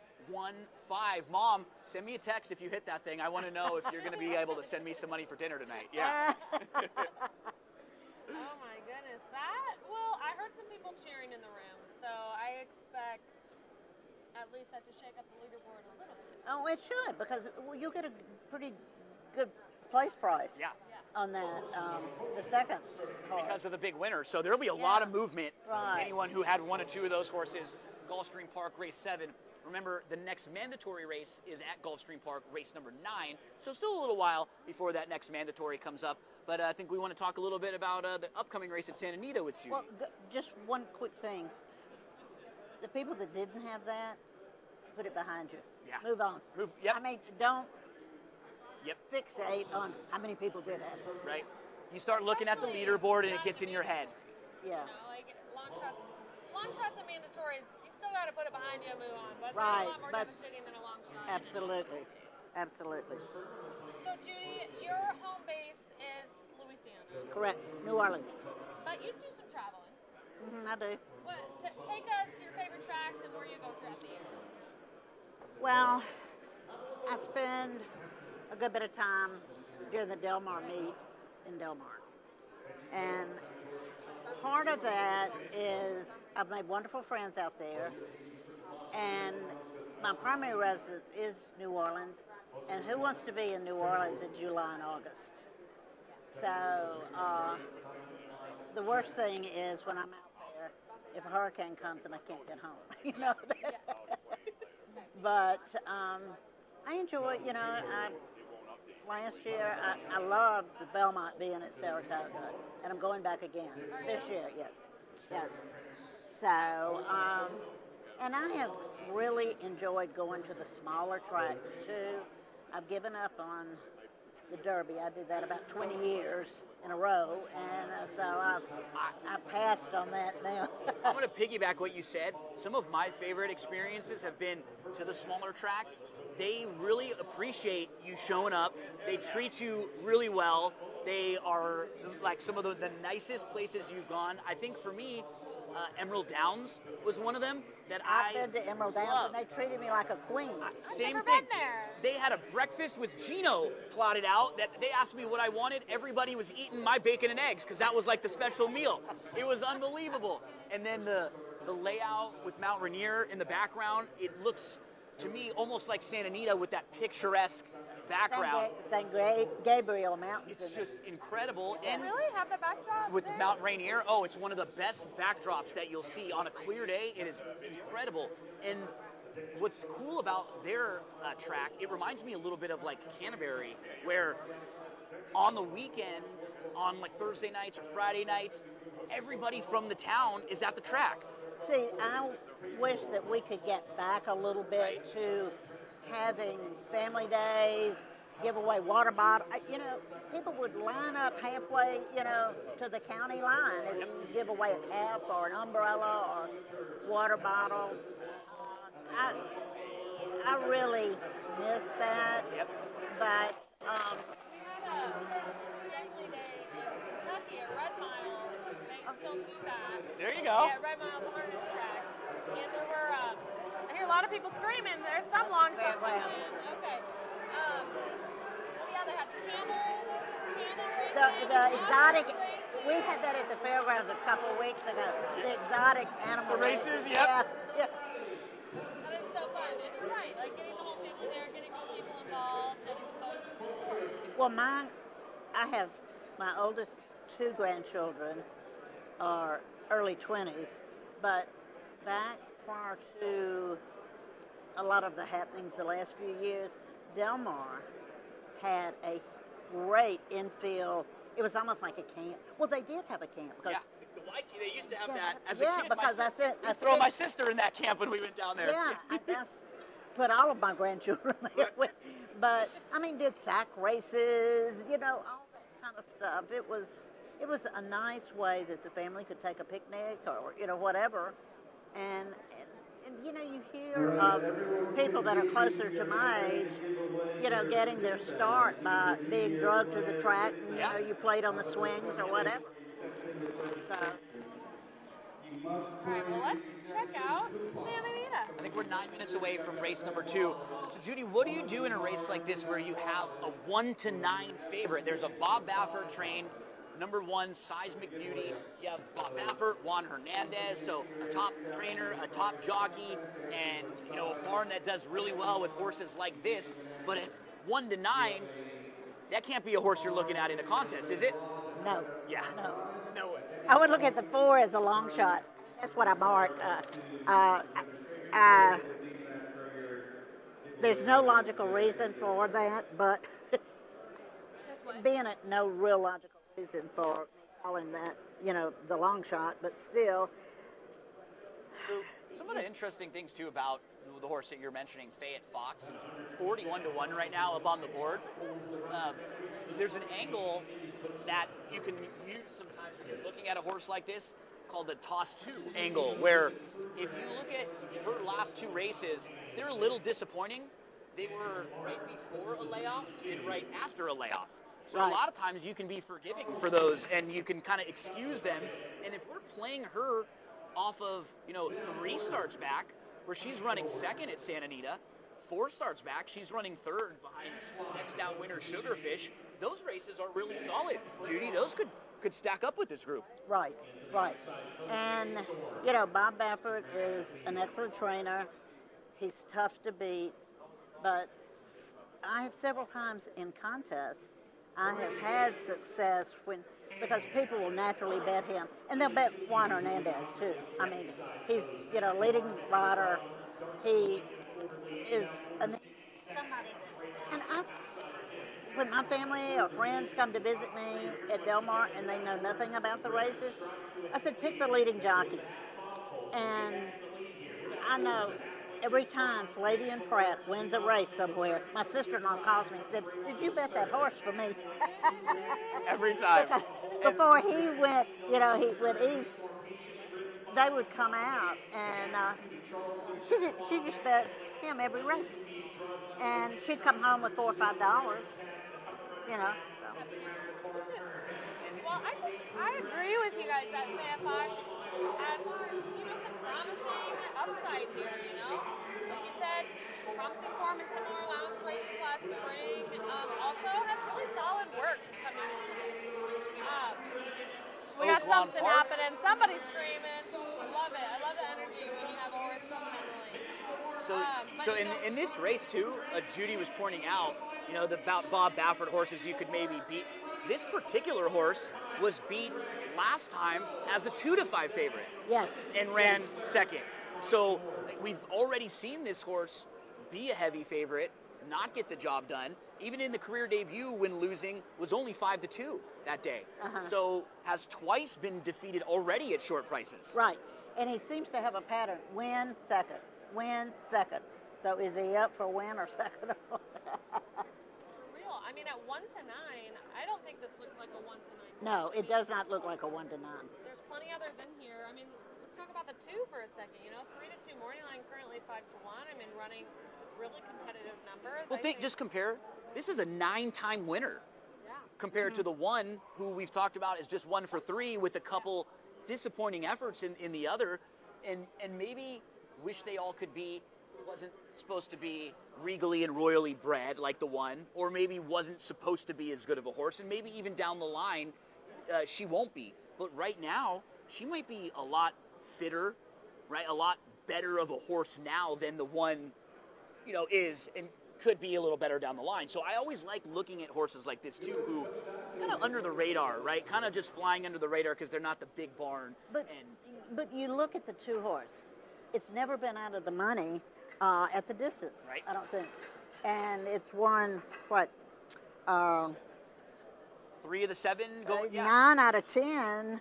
It's been in the money at that was at Santa Anita, yes. So you've got a horse who likes the trip, who likes the track, and who we know is kind of a proven horse and maybe a little bit like fitter and maybe more experienced than the rest of this field, who could still be figuring out who they are.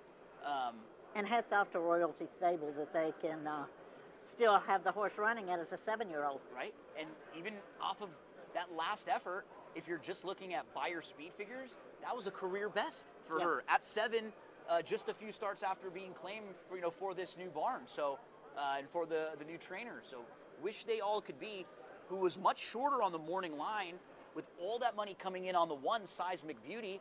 This was kind of a horse that you and I were talking about, like the situation where I don't know if I would come into a tournament going, I'm going to play this really short-priced horse, but if there was a horse like that was way higher than I thought, initially was a short price, it would be a horse like this, like the 2, who I was expecting to be much shorter and is now up on the board at, 8-1?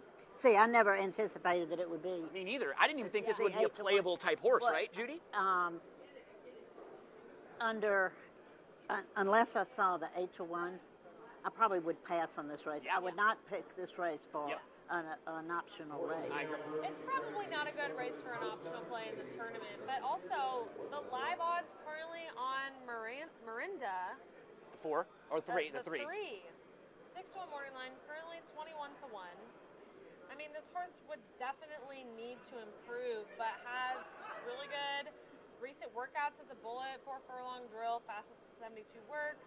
Has proven at this level of front-running victory in Los Al in December. I think it's an interesting long shot choice at this price. Yes. Well, it's going to be interesting to see if the 1 holds the 1 to 9. I don't think it will. Our projected odds have. Oh, we are having the one projected at 1 to 9, actually, holding that. But some of these other projected are to come down a little bit. Like the 3, they're projecting at 9-1, not 21-1.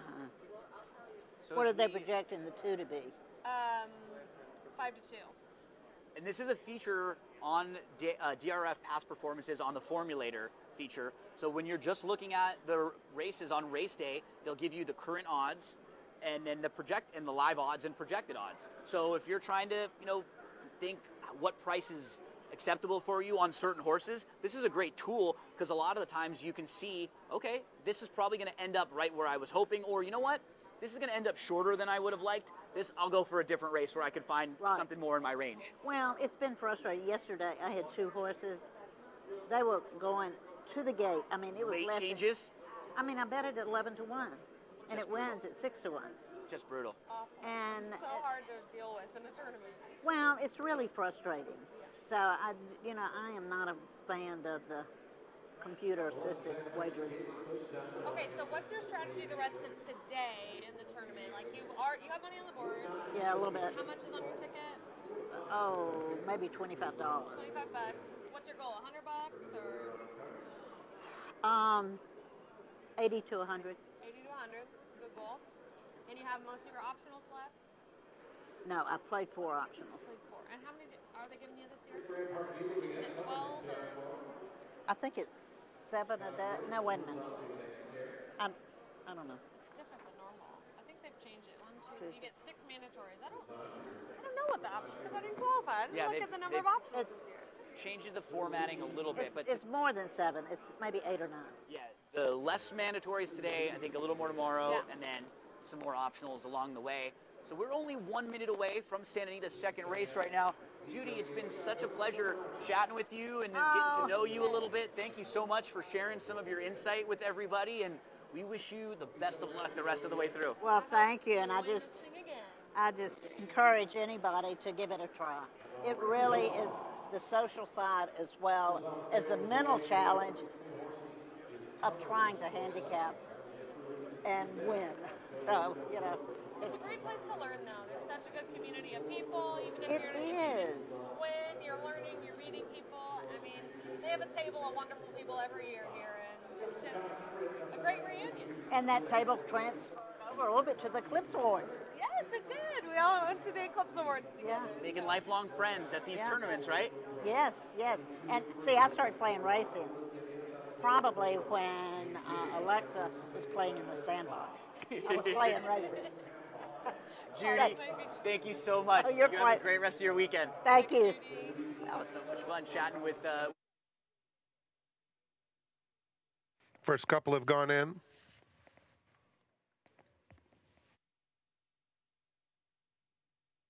Fayette Fox coming up. Yuki.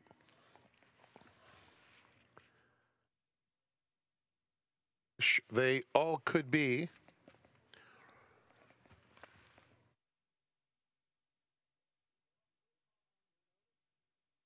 And they're off. Mirinda is flashing her early zip.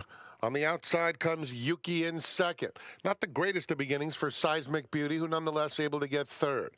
They're followed by Wish They All Could Be, 3 off the pace in fourth, guided to the outside. And Fayette Fox trails. Past the 5/8 pole, Mirinda easy lead of a length. Yuki in second, Wish They All Could Be inches up on the outside of Seismic Beauty.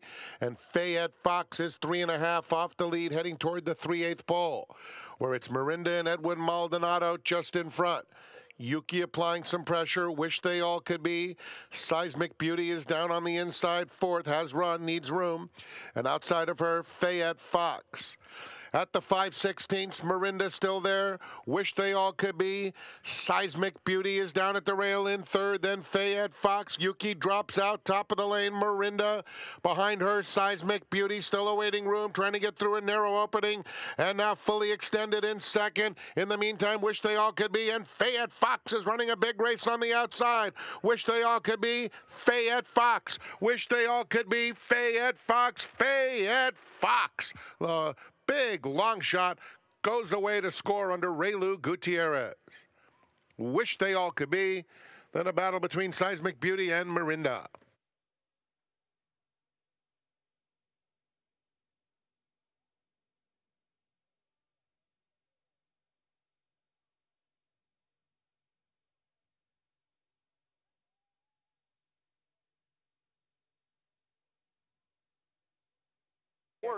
Both the 4, Fayette Fox, who was 17-1. A lot of late money came through on the 2, Wish They All Could Be, who ended up at 2-1. But because you beat the heavy favorite there, again, there's going to be some movement in this race in a small field. And you know what? This was probably a race that I think a lot of people didn't play. I think a lot of people skipped this race. Me too. And now, if you were one of these people who may have been thinking like Judy and looking at a horse like Fayette Fox, who was 17-1, that's something that probably puts you into qualify. Like that almost gets you there, I could see right? playing I know. We were talking about it. my I God. know. Did you pick that Come on, horse, come back dude? here. Come back over here. Yeah, We were why are saying- you talking I know, to me? I know. I'm no one. Yeah. Pick that horse? That was a crush. Here. Well, we got some. How do you feel? I wish I'd betted on the contest. Oh. I had to be with my friends over here. Oh, that's so sweet. Yeah. Expertise from Judy. That was awesome. Pick, Judy, a fire pick. 17. 17-1. Oh, that would have been nice on my contest card. Oh, you're gonna get another one. You're gonna get another one.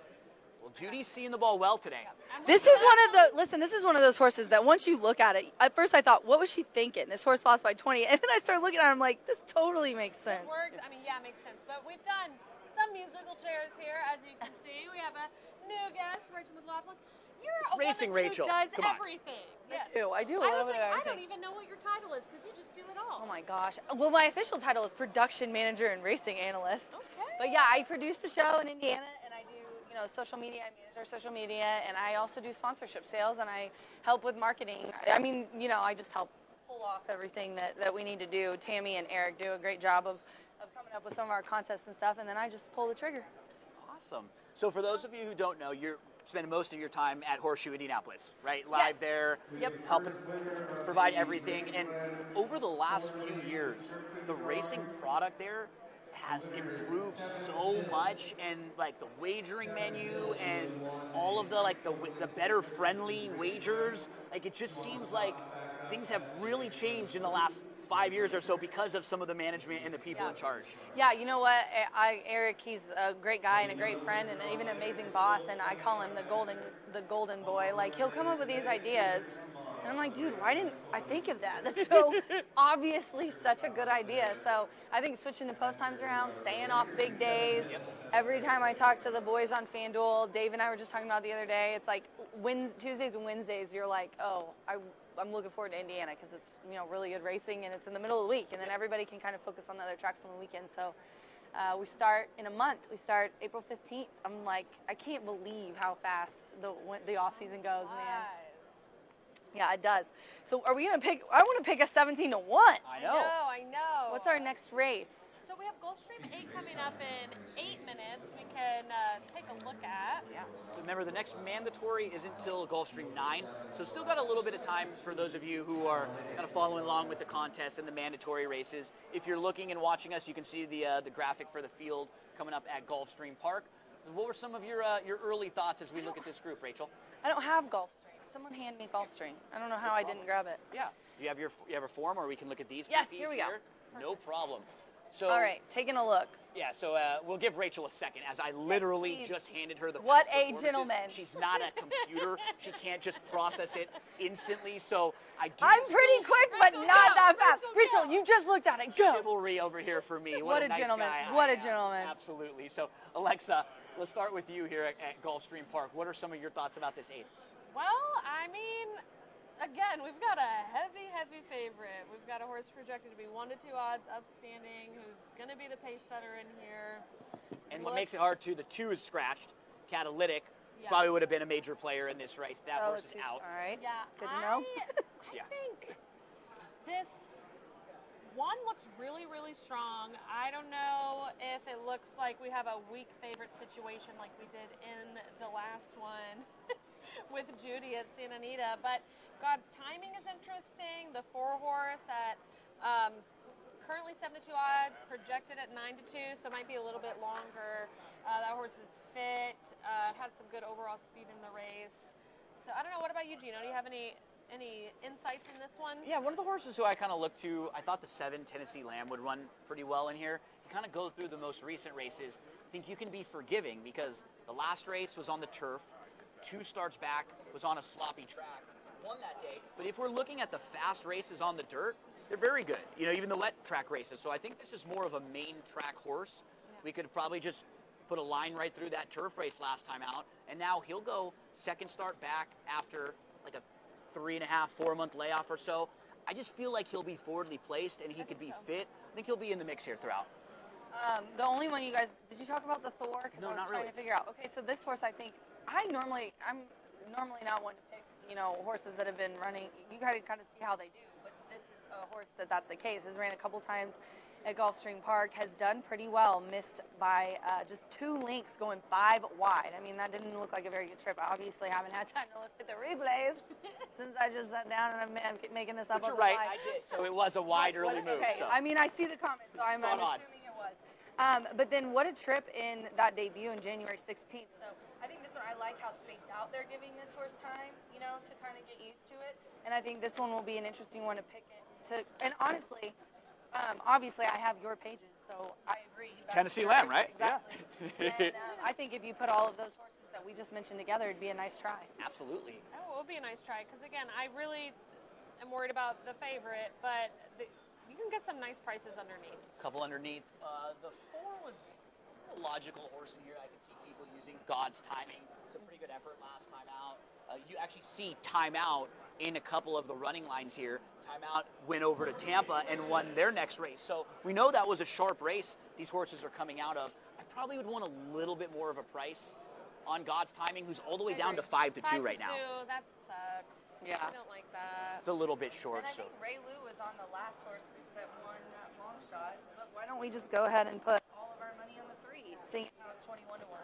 Blue Slide Park coming off a I'm just saying that finish. strictly on the fact that we just had a horse run at 17-1 in this race. Coming So back to the dirt has been since when? January. July. Oh, hasn't ran on, yes, on the dirt. You're right. Has been on So- poly and turf. You're right. You're right. A distance change is, or a surface change is something that definitely can produce some prices here. Yep, definitely an interesting race. Kind of sucks that outside horse scratch though. Power Humor looked really good. With that one out and the two, I definitely think the ones we mentioned are going to be, and odds-wise, it looks like they are as well. I like Tennessee Lamb as the best longer price in here, medium shot. What are we at, 6-1 right now there? Yeah, I think so. And 6-1, yeah. Yeah. we're hearing the voice of Chris Griffin, track announcer over at Aqueduct, as he's getting them set up for at the finale at Aqueduct. Gino's over here betting Aqueduct, Firing live away. streaming, handicapping golf. I feel Handing what's me funny. his notes, being a gentleman, what can't he do? He is the man who can do everything. I'm back at home right here. I had many years sitting on the set live for 4 or 5 hours through the broadcast, so I feel right back at home here, very comfortable sitting next to some lovely ladies here. And my good friend Alexa, and I actually have never had the chance in person to meet I know, Rachel. we've talked, And interacted online a few times here and Interacted there, online, but yeah. never had a chance there. So hopefully we can lead you in the right direction at Gulfstream Park. But it feels so crazy that Aqueduct is done. This is the last race of the day at Aqueduct. I know, that is feels like they weird. went quickly I don't even think I realized that. through most of their program. So There Aqueduct, were only Colonial one- getting ready to finish up. So that means the next couple hours of our broadcast, we'll have a lot of focus on Santa Anita. We'll be finishing up at Gulfstream. We also have Turfway Park. is going to be, I think, a big. That track is always a big game changer for I think these races because there's some players here that I think play it a lot, and a lot of players that maybe might not. If you don't know Turfway, Yeah, then it's so hard to pick. It's so And different. they've had huge long shots hitting lately too. I noticed. They're similar to your track in that you've seen in the last few years with them how big the fields are, how much better the racing product overall is. The purses get better. It's just a full circle with the product being one of the best playing products right now. If you're just someone who plays looking for big scores, Turfway is one of the best tracks to play at. We had a big price yesterday in Turfway 1. Yeah, see, I didn't see any of it because of all my travel drama. So give me a rundown of yesterday. Was it? Well, we tried and we failed in the last year. No. My rundown. I hit a 45 in one shot. How did you not? But I hit it on the ticket with no money. I had 2 tickets, so that kind of was painful. sucks. But yeah, they had Turfway 1, I think, had like a 13 or 16 to 1 shot that came in, and Bavaria is the second to last race in the tournament. So obviously that's going to shake some things Yeah. up. But it was great. There were like 1,000 entries. It was a huge turnout. It was a good time. Yeah, I saw the turnout, and my buddy John Nichols, he texted me, said he was in the lead, and there were 4 more races left, and he goes, "Hey, I finished in the top 10." So I love this contest so much about how it can flip so quickly. Like you can be in first, and then 2 races later. That's what's so exciting, I think, about it is that it can be anybody's game, you know. It really can. Like the leaderboard just can evaporate. In Yes, it can. Or put you up there in a second. I know, I felt- That's a glass half full perspective. Yes, exactly. Last year I felt bad. Some of the guys that I interviewed, they were like, "Oh yeah, he's in the lead," and then the next race after I interviewed him, they were way down, and I was like, "Am I jinxing you guys? Like, what is going on?" It's an unforgiving, difficult It is. game, and there's a room full of really talented handicappers behind And them. So. superstitious handicappers Oh too, my God, right? yeah. Like everyone's Yeah. got theirs. Don't say this. Don't wish me good luck. Tell me to break a leg. Don't say My you know. favorite thing, I heard my favorite thing that I've ever heard anybody say was Michael Bailey yesterday, and he was watching the race, and he just started screaming, "I believe! He did it. I believe!" That's a good one. And I was like, I've never heard anybody, and I loved that. And horse did not win, so I don't know if it worked. But My thing is, if I bet on a horse, I cannot watch the race. I can only watch the replay. But if it's my picks, like my handicapping tip Yeah, sheet, like yeah. if I don't bet it, Yeah. then I can just follow along. It's fine. As soon as I put a little bit of money on a horse that I really, really feel good about, if I bet it second, it gets third. If I bet it to show, it gets fourth. If I bet it to win, it gets second. It is literally without fail. So people are like, "You bet all your picks. I bet you make so much money." I'm like, "No, not really, because I'll jinx myself. And I'd rather have a good ROI. Thank you very much, because that's what I get paid to do." So Rachel, good at it. where should we follow you on social media if we want to find out more about Horseshoe Indy coming up and Yeah. racing coming up there and follow along? You do awesome promotions, giveaways. Oh, we do. You interact with all the people on social media, hats, shirts, whatever extra Queen swag of you guys swag. have. You are the queen of swag. Where do we follow you? At Racing Rachel M, and then be sure to follow at HS Indy Racing, and we have all of our contest info on there, and I try to put it both on both of the pages. But yeah, definitely follow me because we put it all out. You can play our contest for completely free. We have contests that you can win $1,000. Ellis, yeah, my man. Yeah, he did. He played in our qualifier and he got a seat, so very excited about that. And then if you just want to play in our $2 win play show, Racing Rachel's Warriors, or it's completely just free. Or a T-shirt with Rachel's face on it. Yeah. Because Usually I got one you of can. those and it's You did, and she wore it backwards at the qualifier because my AI character's on the back and she was wearing it backwards and she was like, picture. So yeah, follow us on there and we're gonna be opening on April 15th. Okay, last thoughts, Gulfstream. Who would you go to right now as Gulfstream is coming up on their 8th race? I'm still going to go with the Thor. I think that horse is the one. I like the odds, but I do like your Tennessee Lamb. And who did you have, Alex? I forget. I'm going to be Tennessee Lamb for a price. Oh, okay, you are too.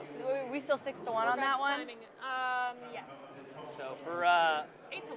8-1 now, nice. Yeah, Tennessee Lamb and God's Timing would be my picks.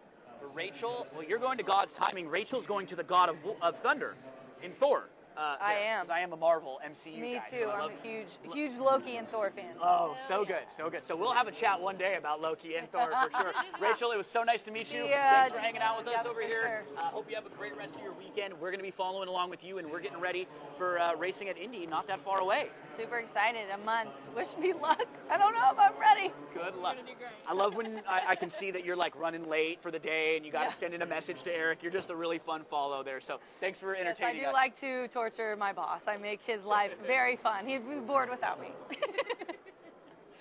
keeping it interesting. Well, thanks for joining us. Maybe we'll grab you another point in the weekend to hop back on and have another race with us. For sure. Had fun, guys, and good luck. Thank you. So we hear John Dooley loading them in at Fairgrounds, and then shortly we're going to go right to Pete Aiello over at Gulfstream Park. So Fairgrounds is about to run, and then we'll go to Gulfstream and show you that race. That's going to be race number 8.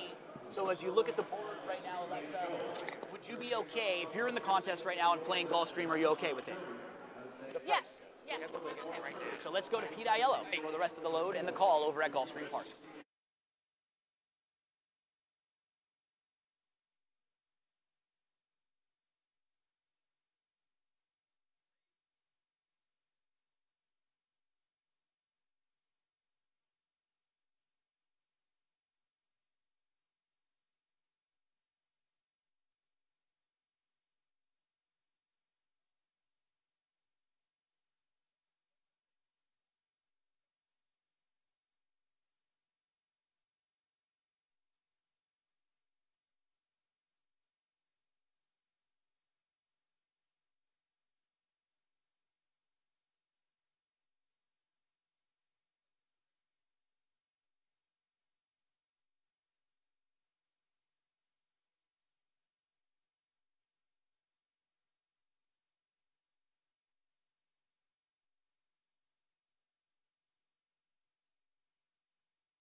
The horses are at the gate. It's now post time. Lining up and moving in for race number 8, first half of the late daily double. 4-5 favorite is Upstanding. 3-1 God's Timing. 9-2 on the Thor. Tennessee Lamb is an 8-1 chance. We kick off the late daily double.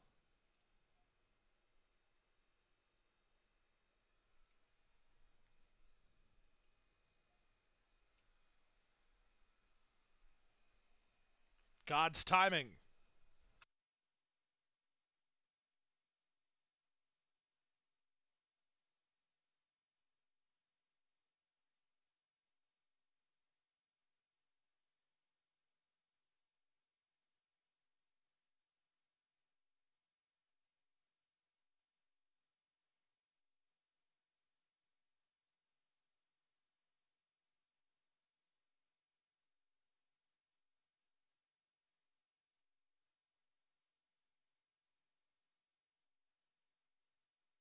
Now Awesome Beast, the Thor, Tennessee Lamb, and Capitan Denny to the outside.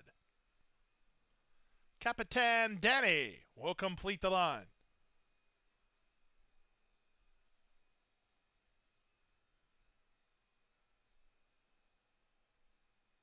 Capitan Danny and the late double.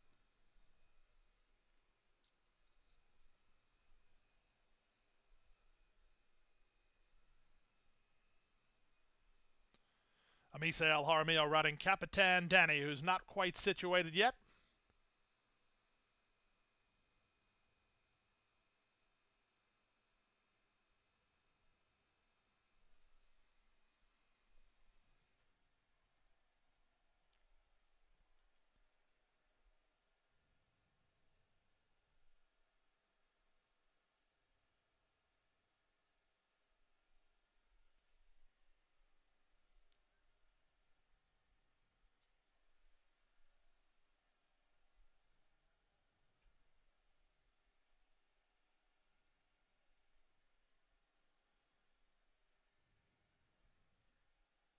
Danny's almost ready. Now he's in line. 1 mile the journey, all set. And they're off. Good start for the Thor from the center of the racetrack. Moving with him is Awesome Beast on the go. Head cocked sideways, God's Timing looking for its forward position. God's Timing surging toward the lead in the run out of the chute. Moving out the rail, Upstanding is up to challenge. And up on the outside, Awesome Beast, these three almost in line. Tennessee Lamb comes away in fourth, followed fifth by the Thor. Outside goes Capitan Danny, and improving at the inside is Blue Slide Park as they make their way down the backstretch. 24-1 for the opening quarter. It's Upstanding in front by a neck. God's Timing keeps him honest while second. The two favorites begin to sprint off. They've opened 2.5 on Awesome Beast, who's now third. Another 3 to Tennessee Lamb, racing together with Blue Slide Park. Out the back, the Thor, and Capitan Danny is last of the 7 as they have less than half a mile to go. The opening half mile was 46-2. These top two did each other no favors in that second quarter. God's Timing the first to feel the strain as Upstanding has to deal with Awesome Beast now. Running home from the back, Tennessee Lamb has had pace ahead of him. He's underway for Johnny V. Blue Slide Park trying to slide through at the rail. From the back, Capitan Danny and the Thor, and they reach the top of the stretch. Upstanding's worked awfully hard. He certainly should be softened up through 3 quarters in 10-4. Upstanding just lost the lead. On the far outside, Tennessee Lamb surging forward to take over the lead. Upstanding, he's very game. He's fighting on here. Back to third, that's a dropping back Awesome Beast. The Thor is underway. They come home for the wire. If you back Tennessee Lamb, you can go collect. Tennessee Lamb takes advantage of a beautiful pace scenario to win, going away by 5. Second, the Thor. Third, Upstanding. Fourth, Capitan Danny in 136-4. Here with Christina, who's qualified for the NHC coming up this weekend. So always got to start. How do you get involved in horse racing? What's like your horse racing origin story? So my story is a funny one. I was a jockey.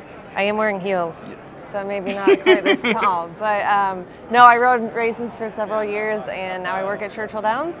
And so I live and breathe this stuff, and I love being surrounded by such a great group of people who are so passionate about the same thing I am. And yeah, it's fun. It's you got to get lucky, which I have not really so far today, but plenty of time still over the weekend, right? We have time, exactly. So we know you're a gambler now and you're looking at the racing form. Was that something you looked at when you were a jockey also? Did you look at the PPs and did it help you prepare? Definitely.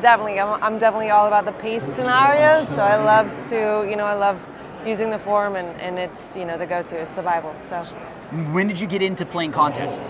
That's been fairly recently, I would say, just over the last couple of years. So my husband and I, we joke around the family that gambles together stays together, so we enjoy doing it together. When you're not playing contests, what types of wagers do you play? I love the multi-leg wagers. I love the pick 4s and pick 5s. I love pick 5 players specifically, so I love that. Exactas and tries on a slow day, but. So what are you looking at when you open up the past performances? Like what kind of a handicapper are you? Are you looking at pace or jockey trainer combos, or any angles in particular? There were several angles that I've been kicking myself over for not using today that are usually my go-to. For example, first time on the grass, we just had a $100 winner. The horse was bred up and down for the grass. I didn't pull the trigger. There was another bomb today that second time off the layoff. That's another big angle for myself. Second time off the layoff, second time out. I love certain angles like that. You know when a horse is has been running multiple times, like 10 plus starts, and they haven't broken their maiden, for example. Like, what you see is what you're going to get, but I'm always looking for a reason for a horse to improve. And so lightly raced horses especially typically have a better chance of improving. So that's just a few of the angles I go for. So when you and hubby have a big hit and you win a contest or you hit a score on a pick 5, what are some of the things that you go and do for fun that aren't involved in racing? If racing isn't in the mix, what are some of your other hobbies outside? It's funny you ask that question. Every time we go on vacation, there's a racetrack. It's around the racing, right? Always going to a racetrack. That's great. We love it. I mean, Can't get away from it if it's really in your blood, can't. right? We really can't. We Well, love this. It's been a pleasure talking to you. We wish you the best of luck this weekend. I hope I'm talking to you again on Sunday, Yeah, okay? I hope so. Sounds good. Christina. Tennessee Lamb, an 8th race winner. Out of 7. We're back. Yeah, we're going to be checking in and showing you some of the interviews that we had all throughout the broadcast. We did a bunch of interviews yesterday, player profiles with some of the players that are in today, and we'll be talking with another one of the players that's sitting down playing today also right now. So, Alexa, why don't you introduce our next guest? Yes, we have Mike Gillen here, which won this whole thing last year. So There you go, Mike. Round of applause. For that. And how's today going? Oh, it's going pretty good. I mean, it's going okay. I got on the board last race on one of my tickets, and the other one I got a few place prices, so you're doing double okay. qualified. I'm double qualified. When you win the NHC, they give you one for the next year, Yep. right? Do you think they should give you one forevermore? Forever. Forever. Forever. That's what I would feel like. Always. Exactly. Like, I belong here now. Oh my gosh. Okay, Sure. and then when did you pick up the other one? April 7th of last year, the Illinois tournament. I got second out of a live money You had tournament. like a mad month. Yeah, you were just like, win it, pick up another one. That's awesome. And then I guess take us through last year. I know we got to get to this year, but last year first, what that was like, the whole process. Well, day one, I started out, I was 5th after day one, and so I had a good day one. Day two wasn't so good. I fell all the way back to 81st place, and with 2 races to go, I had 2 optionals left, and I played a 4-5 and a 6-5, and got both of them home just to get there, you know, just to qualify for day 3. That got me to 64th place, and then on day 3, there's 10 optionals. Starts out with, 10 optionals. I started out with 2 blanks, so I got nothing, and then I got on a little roll, and so I fell from 64th all the way back to like 76th, and then I went all the way, I got to 8th for the final table. I had 5 winners and a second or something, or 6 winners and a second or something like that. So I got to 2nd. And then, I got to 8th, and then, made it to the final table. Really excited, and at that time, in the Silver Sunday contest, I forgot to put I was so excited, I forgot to put my picks in for the Silver Sunday final table part, and if I did put my picks in, like I played on those, I would have won the Silver Sunday. So I left 25,000 on the table. You also left with 800. I did. So I know nobody feels sorry for me. But isn't that the horse player though? All of us, even on the good day, we're always like, you could have had a little more, right? And because we want on our good days, there's going to be more bad days than good. So you got to take advantage of it, just like you're saying, right? That's the approach. You always want to get every little bit you can on those good days. Yeah, you got to. You did something that I think is really ballsy. I Yeah. don't know if I can say that, but to play, you said a 4-5 and a 4-5 and a 6-5. To get you over the hump. in your last 2 bullets. And you had to hit both. I had to hit both. That is wild. I think most people in this room would say that was a bad choice, but clearly it worked. But I mean, that's cool. That's cool because that's tough to do. You know what I mean? Yeah. Wow. And then just clocking winners one after another all day long. That's so exciting. It was exciting to watch. I was here cheering you on. I remember in your big orange shirt. Are you going to be bringing that out again? Is it your lucky shirt now? It's well, I haven't worn it since, but I brought it. I knew it! But I'm not going to wear it, but I brought it for luck. Okay. Well, I promised my wife that I would wear it if I made the final table. Okay. I may have to go make a costume change if I make the final It's table. like the I don't Tiger know. on Sunday. Yeah, shirt, I know. right? You're going to wear the red? Yeah. So I don't know. I really don't want to bring that back out. You know, I mean, that's bright. Yeah. It was bright. Nobody needs to see that. They've seen it enough. Oh my gosh. Okay, so is there? Well, can I ask a question real quick? Yeah. What was something, you won the big money, what was something you did with it last year? Did you bike a purchase? Did you go on a trip with the family? Or I bought a truck, bought Nice. a boat, redid the condo. Cool. I'm getting ready to go to Hawaii next week. You know, it's I got out of debt. Taking care of business, Pay right? taxes, yeah. So. Awesome. I'm fist bumping you. Sorry. Awesome. I thought you were pointing. That guy. No. We're- No, doing some responsible things and also Great. some fun things with the money. Yes. Yes. Which is awesome. And is there added pressure this year being the returning winner, or is it like less pressure or the same? I think it's more pressure because I mean everybody at home thinks, oh my God, you won it, so you know you better come home. You know. Do it again. We're waiting. Jeez, are you kidding me? That was pretty hard to do. But you know, I'll give it my best shot. But yeah, there's more pressure. Yeah, that's interesting. I can see that. I can see feeling like you gotta do it again, you know, or at least show up really well. But I think we all know, yes, there's so much skill in handicapping, but there's also some luck in there. Oh, You yeah, just absolutely. have to be on a roll. Yeah, it's got to be your day. It's got to be your day. Okay, so you said you have 2 entries, both are on the board. Yep. One a little better than the other. How many optionals do you have remaining? Do you know?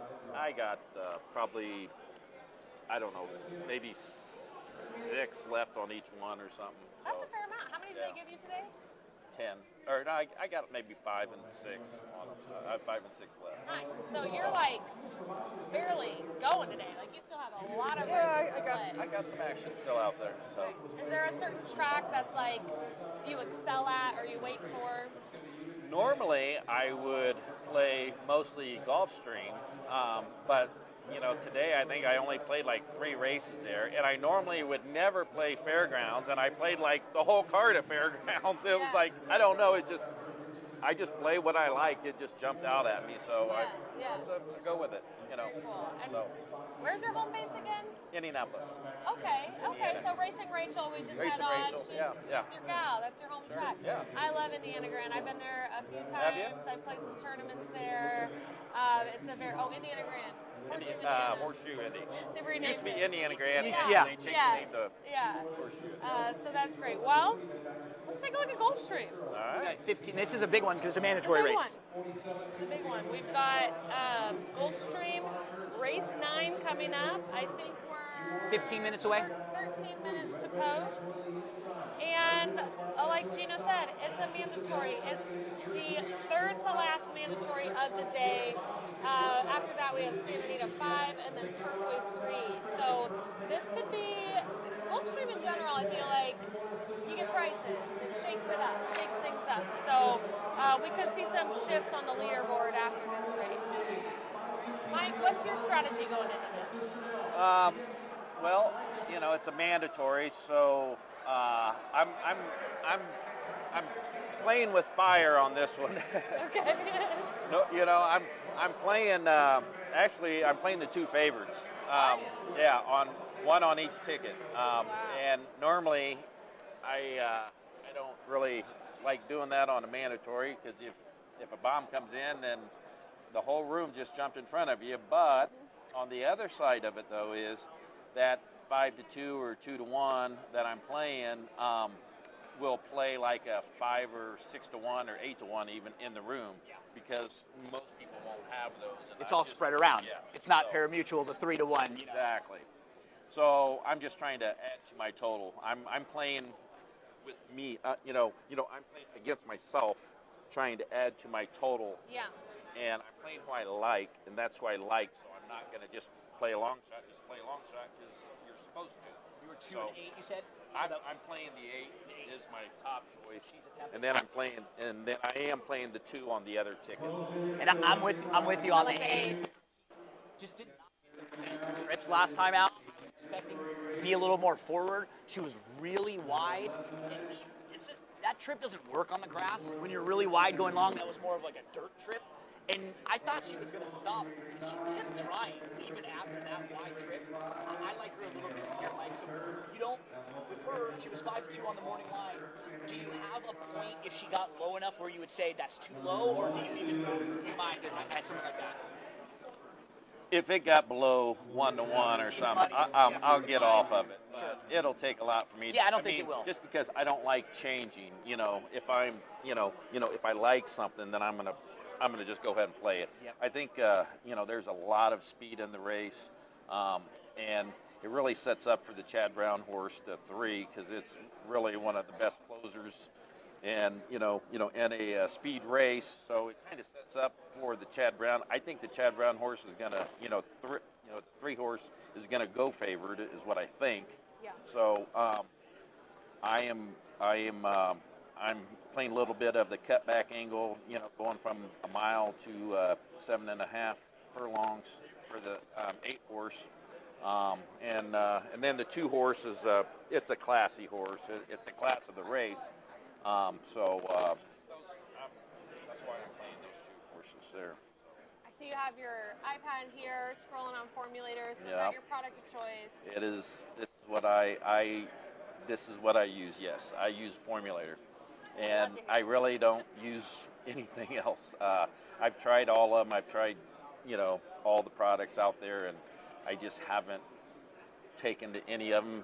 And this gives me everything I want. I can take notes here. I can go back, look at replays. Saves you so much time, right? Like, it really does. Tabs that if you were looking at the replays for this, or if you were looking at the charts on a different site, and you're looking at statistics on a different site, you don't have to click anywhere else. They're all right there. It's all right there. And you make notes right here, like I would put NHC 23. So, in 23, I would make notes on it, and like I played that horse in 23, and then it would still come up. Yeah. 2 years later, I'm like, oh yeah, that's the horse I played in the tournament 2 years ago. Yeah, it's really useful because, unlike Gino, which I'm just jealous, which is why I'm going to say this. But Gino's got this photographic memory over here, and I'm like, damn it, Gino. It's good and bad sometimes. No, but I am not blessed with that. So for me,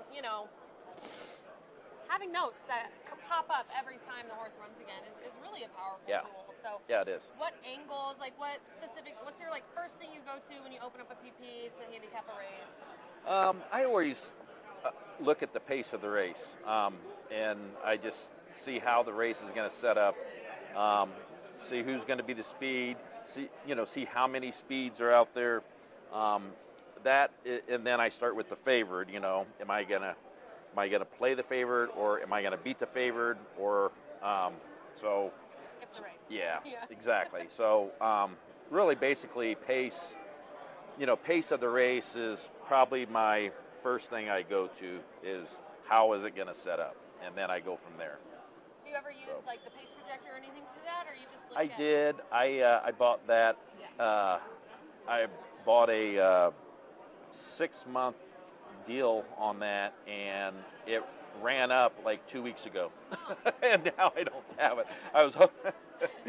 You gotta get a sponsorship deal for Mike over here so we can plug those for us. But did you like that? Did that help you visualize the I race did. pace? When I talked to you, at the at the invite, you told me about it, and I said, you know what, I'm going to try that. And then when my deal came up, my yearly deal that I do on this, I said, I'm going to get that. And so I got it was either 6 months or maybe 500 races or something like that, or I don't know what it was. It was some sort of number, but it ran out 2 weeks ago.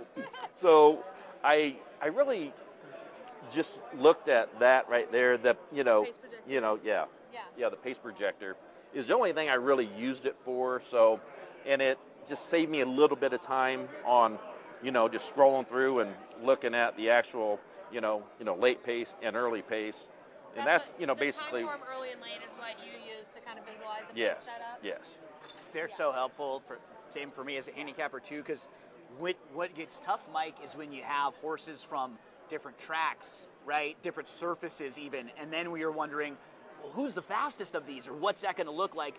It is nice when you're confused. You can see what they think. You can kind of play it out in your head also, and maybe look for the horses that are going to take advantage of that. It's really helpful. Yeah. I love this little pace ratings. I know our viewers can't see, but right underneath the time form pace projector, you have like a pace ratings button, and it just ranks the top early and top late too. So it's just all in a list. Who's the fastest early? Who's the fastest late? Sometimes a horse is going to show up pretty high on both of those, and then you bet it. Yeah, there you go. Right.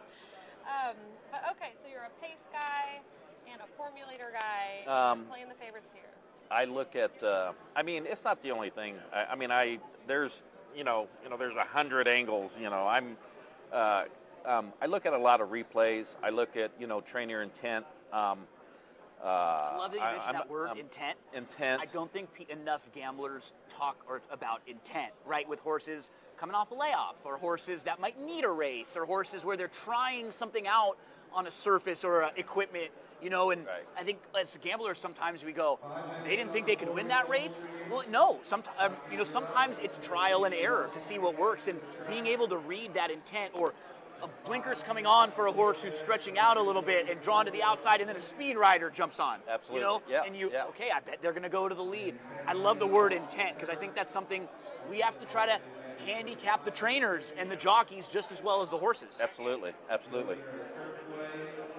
have you made any selections in this race? Yeah, I was with Mike on the 8. If I'm looking for a price horse, it would probably be the 1, but my only concern... Stealing my pick. My only concern would be what Mike was saying with the pace.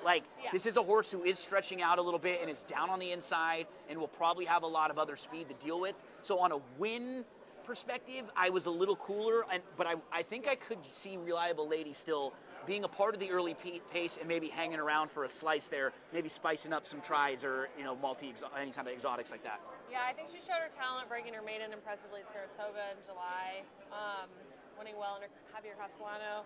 And just really good turn of foot in the stretch. So I do like Reliable Lady. I agree with y'all on the 8. I think it's 3-1 now. 3-1 is not bad. 3-1 is probably where she should be. She should be around like her morning line, 5-2-ish, 3-1. Wouldn't want to go too much shorter than that. I think. Yeah. But that's fair. She fits pretty well in this group. And I do think for the 8, what's nice, even in a race with a lot of speed, she might be drawn to the outside of all of the other speed. Yeah. So if you are a kind of a speed horse and there's a lot of other speeds, you want to be on the outside. You want to be on the outside. That's the easiest place to sit a little bit if you have to. Or you can kind of see what's in front of you, or just go. Yeah. Press the button and go, right? And so you don't want to be, forced, 6 or 8 wide. So you have to go. Yep. And get your position. And I like when horses can get out of there and get your position and then relax. Settle a little bit. And then settle. Yep. And then you're in a good spot.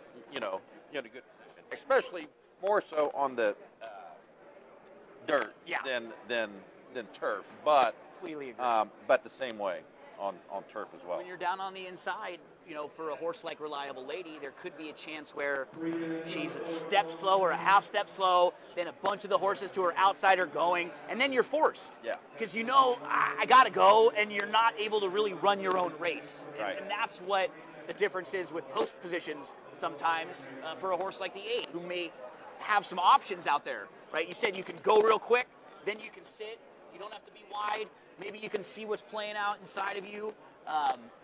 Currently up on the board at about 5-2. So you were looking a little bit at the 1? Yeah, I mean, the 8 is my top selection. My second selection is the 1, Reliable Lady. I think in a contest standpoint, I probably would pick Reliable Lady.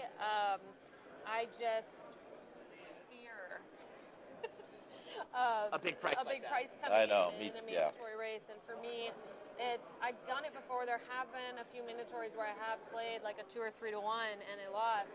Yeah. And I was like, what was I doing? That was a bonehead play. Yeah, and if it would have won, I don't know if I would have felt like it was the best play in the world.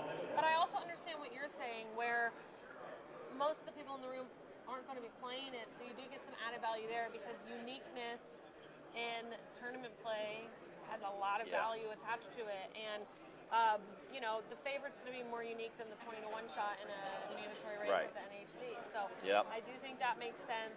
Let's see if we can kind of throw around, what do we think the tournament players are going to be playing in here, looking at these long shots? Are there any that look like kind of viable, we don't love? Well, the one. Yeah, the horse that we mentioned, right? Because is, when you are talking about long shots too, it's nice to play horses where you think you're going to get a run for your money, stylistically, right? The horse, at least, the very least, is going to be forwardly placed. Yeah. So, you know, at least you're in it. If you're playing a deeper closer, you may not even have a chance. Right. And these are win-place bets. So also you have to think, okay, so if this horse has a shot at winning, probably not. But if it places at 10-to-1, is that going to pay half of what the win does, you know, with the favorite? And am I okay with that? Right. And if it happens to win, I get my $35 and I'm you know, overjoyed. So, I mean, that's another, like, angle to take on it, is playing for that place price. We don't have a super heavy favorite in here, so I think the place should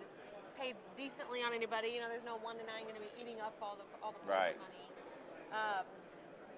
But 3 back, the 1 beat the 8 as well. Yeah. But it was on dirt, but the 1 did beat the 8, 3 back. So they're getting ready, I believe, at Fairgrounds right now for a race, and then we're going to be coming up at Gulfstream Park, and we can go to Gulfstream Park, load into the gate, and watch this one with Pete Aiello giving us the call. Man, it was such a blast chatting with you. Thanks so much for spending some of your time with us. Nice meeting you. You too. I wish you the best of luck the next few days, and we hope we're talking to you again on Sunday. Thank you. Yes. Me as well.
Still time for your wagers. Race 9. We're on the turf.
The horses on final approach to the starting gate. Final call for your wagers.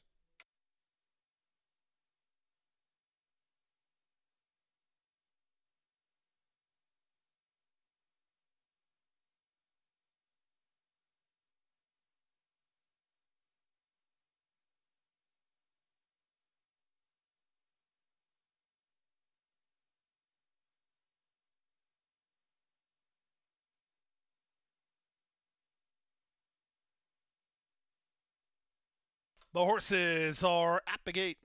It's now post time. Moving in for race number 9. Ninth race is the fourth of 6 mandatory races at today's National Horse Players Championship in Las Vegas. It's going now through Sunday at the Horseshoe. Over 800 entries are competing for $825,000 in a first prize.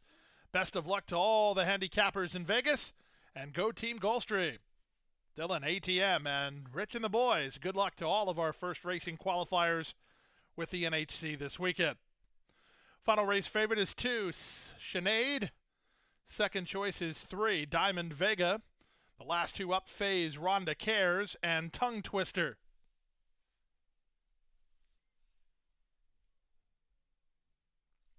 Tongue Twister and Dylan Davis to take the outside. They're in the gate. And runners away. Centaured from the outside. Fulminate on the stretch out will try to clear the inside traffic. Fulminate to the top early. On her flank, She's a Tempest gets away in good shape today. The Dove Rules saves ground toward the rail. Out in the middle is Tongue Twister. She's about 4 lengths behind. Mobe Princess to her inside. Then it's a length back to Diamond Vega, who's at the rail. 3 wide deflection. Phase Rhonda Cares works between horses third last. Second last is Sinead, and the early trailer Reliable Lady. 23 and 3 for the opening quarter. Down the backstretch they go. It's Fulminate and Morelos off the lead by 2.5. She's a Tempest settles into a nice rhythm in second for Alvarado. She's a length and a half better than the Dove Rules in third. Out deep on the course, deflection toward the inside, Tongue Twister. Then the team of Diamond Vega and Mobe Princess. They're about 5 lengths behind. A length in front of Phase Rhonda Cares. Out of last is Reliable Lady. Now the trailer is Sinead. The half mile was 47 seconds flat. Around the far turn they go. Fulminate tries to go the distance here. She's a Tempest has had a sweet trip from second. 3 wide. Tongue Twister let go for a run by Davis and charging to challenge. From the outside, Mobe Princess is into fourth. Then the Dove Rules, and they're on their way home. Fulminate still just in front. She's a Tempest launching her bid on the outside, and She's a Tempest has now taken a clear lead. Trying to get into second is Tongue Twister, but She's a Tempest has a winning kick at 5-2. Junior Alvarado and Bill Mott with She's a Tempest. 3-length winners. Tongue Twister was second. Up for third was Diamond Vega. Fulminate fourth to complete the super in 127 and 2.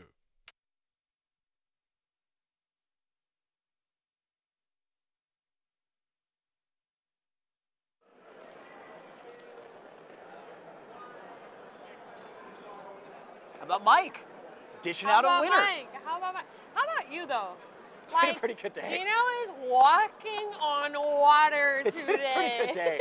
I think I've had 6 win wagers, and That's they're fire. all like pretty good prices. So I'm winning some money on my own, which I'm happy about. Mike is going to be moving up the leaderboard.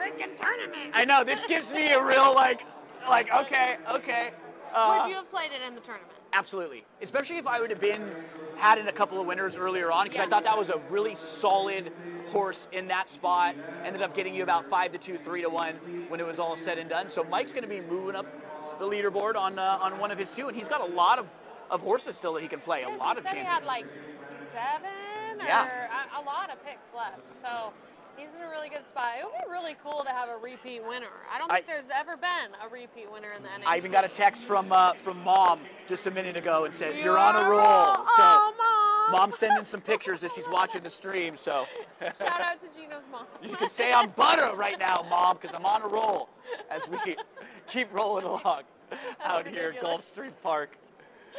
Race number 9. So Gulfstream's done. Tampa's done.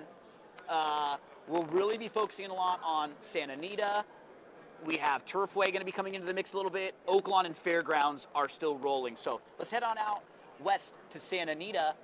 This one is a maiden 12-5 claimer. So what we've seen is, because the shutdown of racing in Northern California, in Southern California, they have kind of changed some of the levels that they card races because they want to let some of the horses from Northern California have levels to run at. So you'll see lower races like this. A Calbred maiden 12-5 probably wouldn't have seen races like this years ago, but gives the opportunity for a lot of those horses from Northern California to just be more competitive. So 6 furlongs on the dirt. Alexa, who are some of your plays or some of the horses you might be looking at in this race?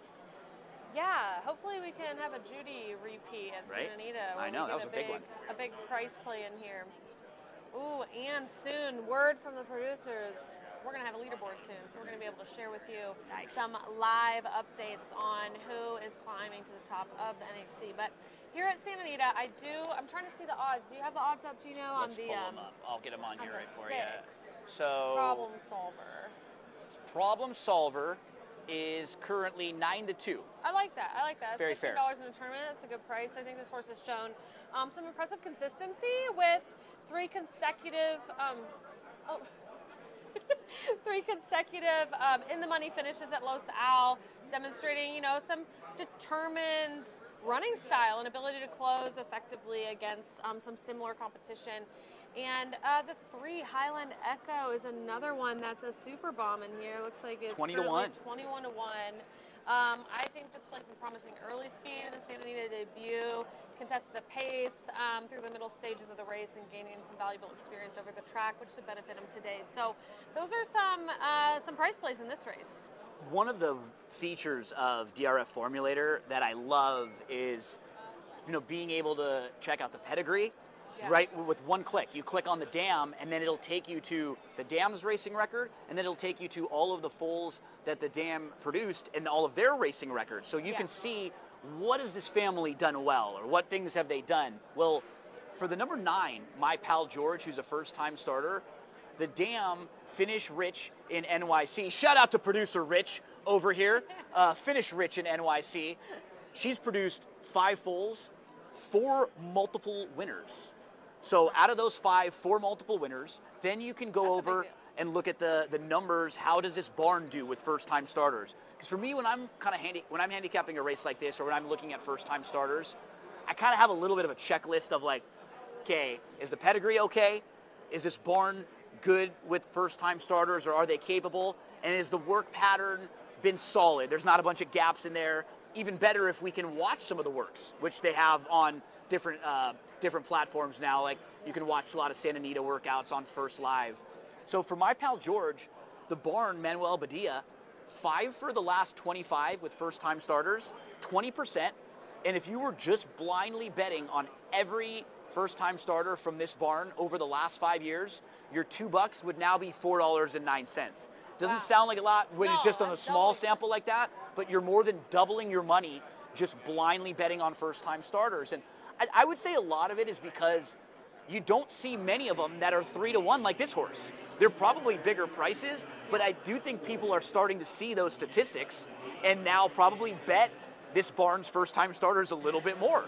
Absolutely, and you have a couple other first-time statistics here. First-time Lasix, 38%. I mean, a sample size of 8 horses, but that's still significant. These are some really, really impressive stats from a connection standpoint. And when you look at the field, there's no monsters in here. It's a low-level maiden claiming race, so there's nobody that really scares the heck out of you. Yeah. If this horse comes firing out of the gate, he could be very, very live in this field. Very much respect your play, Problem Solver. Absolutely feels like one of the major players in the race. So we have. I really had liked the one, Charlie Neal, who scratched. I thought that horse, from a pedigree standpoint and a fitness standpoint, looked like a really good play. So that was kind of a bummer to see that scratch in. But do still think there's some value in here.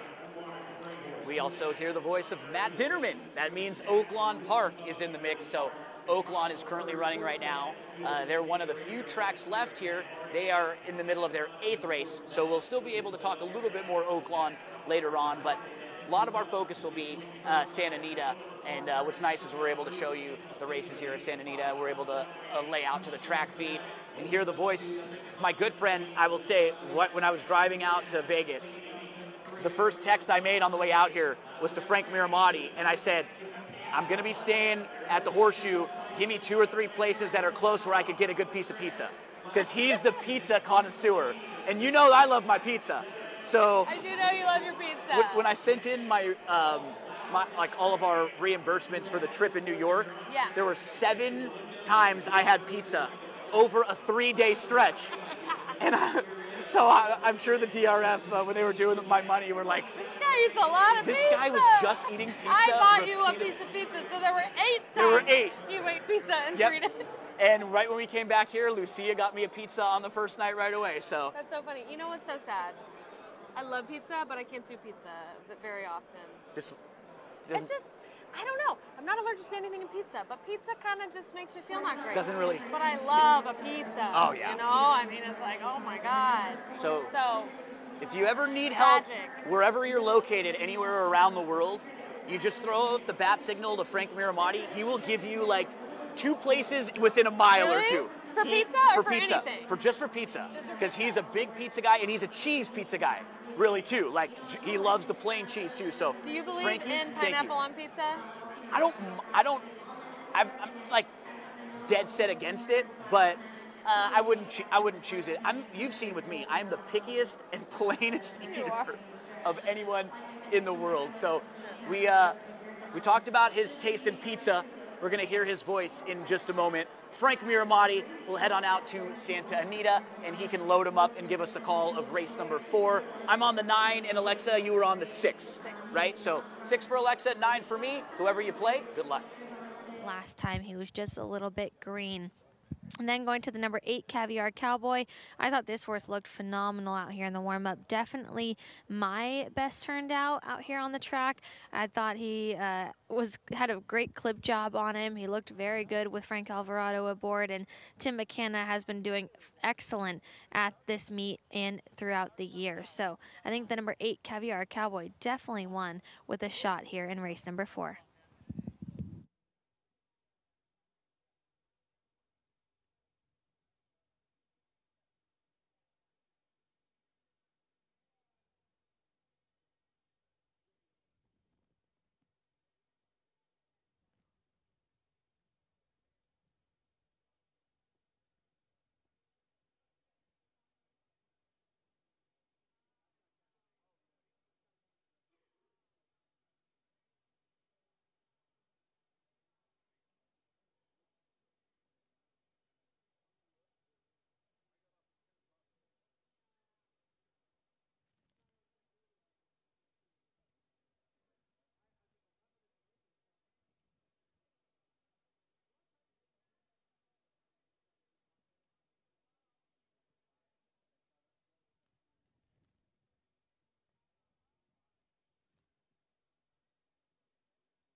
Horses have reached the starting gate. It's post time.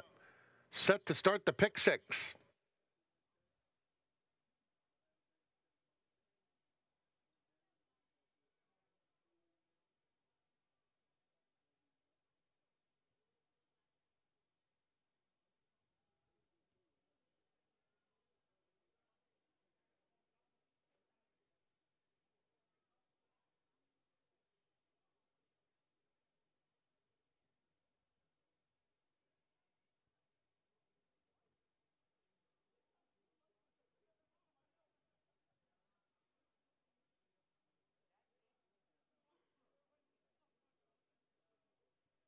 Kettle One is the official vodka partner of Santa Anita Park. Try the all-new Santa Anita Mule, made with Kettle One vodka. Family made. Enjoy responsibly.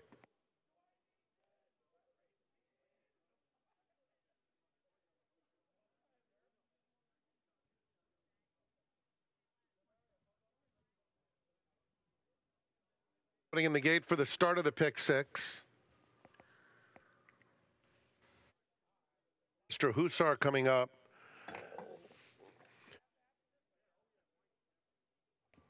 Far Overloaded for Gray Farms. Caviar Cowboy goes in. My Pal George to the outside.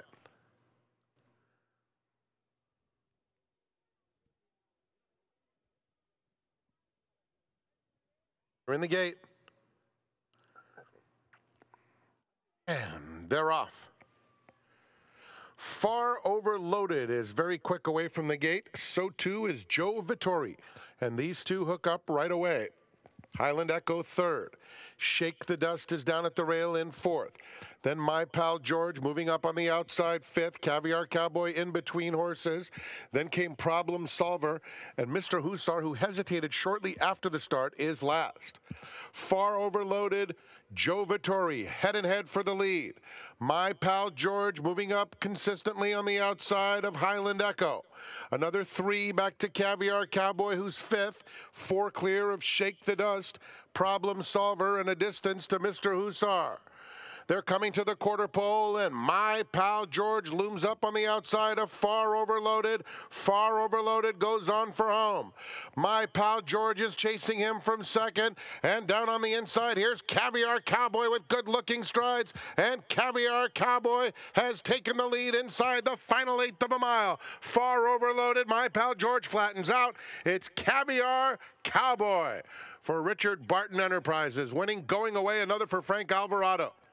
Far Overloaded was second. My Pal George third. Problem Solver fourth.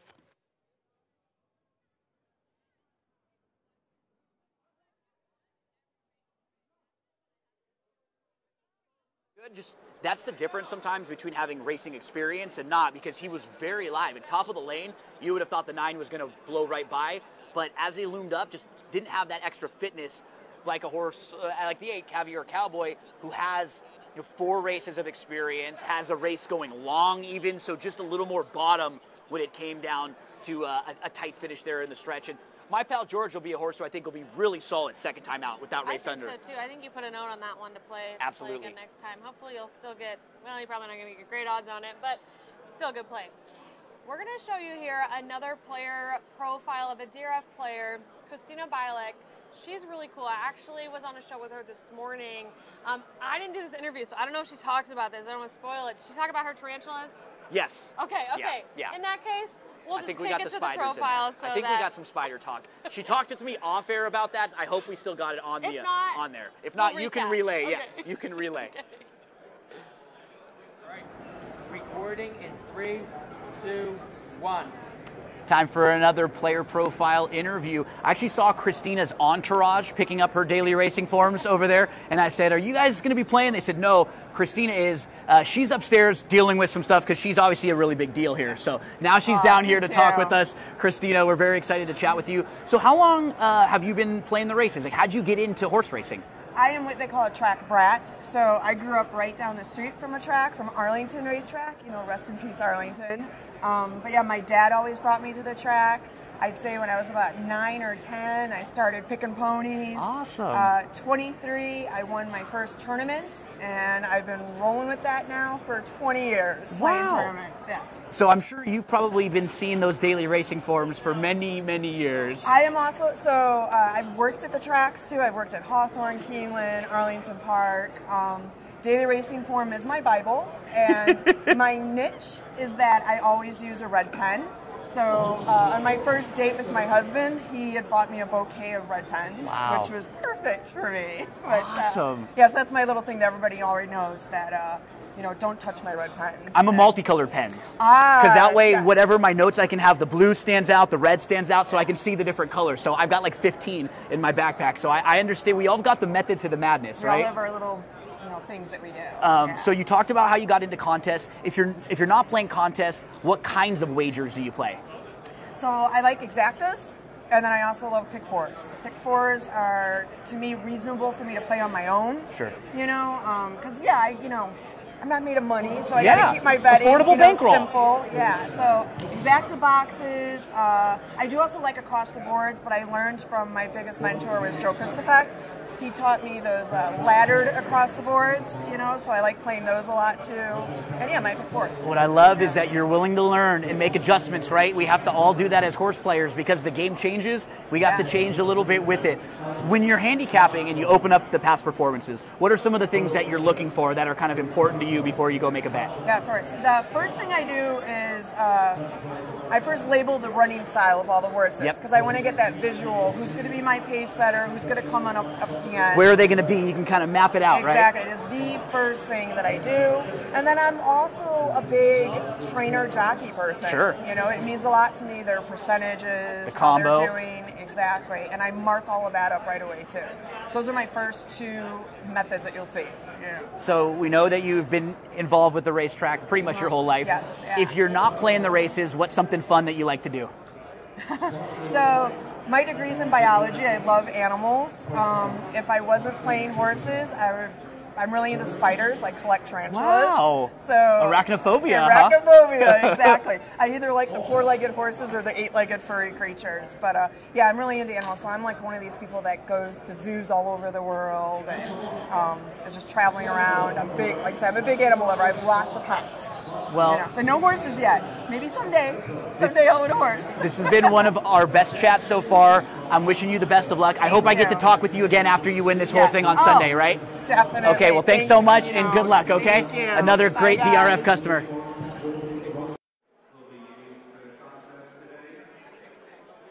She was so cool to talk to, just nice, down to earth. And you have even more information about her than she was giving us there. You can tell us some more stuff. Yeah, so we had her on the show this morning, and she got married this week. But get this, the wedding was scheduled differently, and then she won the NHC seat in the free tournament. And she was like, babe, let's change the wedding. Because they want to get married in Vegas. And so they're like, let's move it to NHC. And so that's what this is their honeymoon. They just got married. Now they're here at the tournament for the honeymoon, which is just like so die-hard horse player. Like, You're rooting, I'm rooting more for her now, knowing that. I'm definitely not rooting for arachnophobia, though, because no, thank you. No, she has 5 tarantulas. They're all named. She told they're all Caviar Cowboy with good-looking strides, and Caviar Cowboy has taken. I'm not a spider gal. I do not like spiders. But they're crawling. I was gonna say they're crawling on me right now. Like I can feel them crawling on my arms right now as we continue to talk about spiders. Arachnophobia because I had an experience when I was living in Chile. Oh, you got bit or something? So I had dreadlocks. Okay, and it was just like.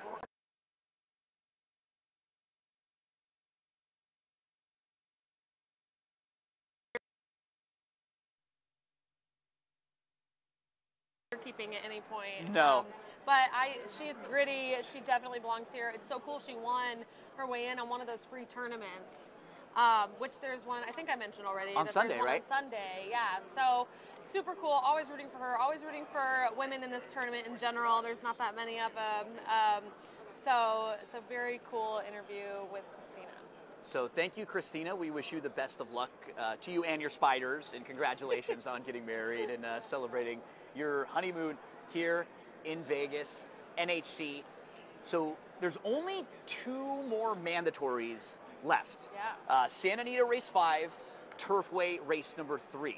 So we're about 20 minutes away from Santa Anita race number 5, and we're sitting here watching the Santa Anita feed. Let's do a little early handicapping on this race, because this is one that everyone's going to get involved in. Everyone's going to be playing this race. And the number 1 agency, Scratched, would have been a heavy favorite or one of the top contenders, no doubt about it.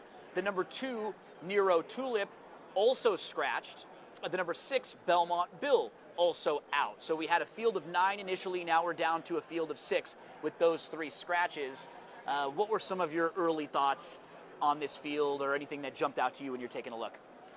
Yeah, I mean, my top selection originally was one of the scratch horses, Agency, but now that leaves Hula Candy as my next pick.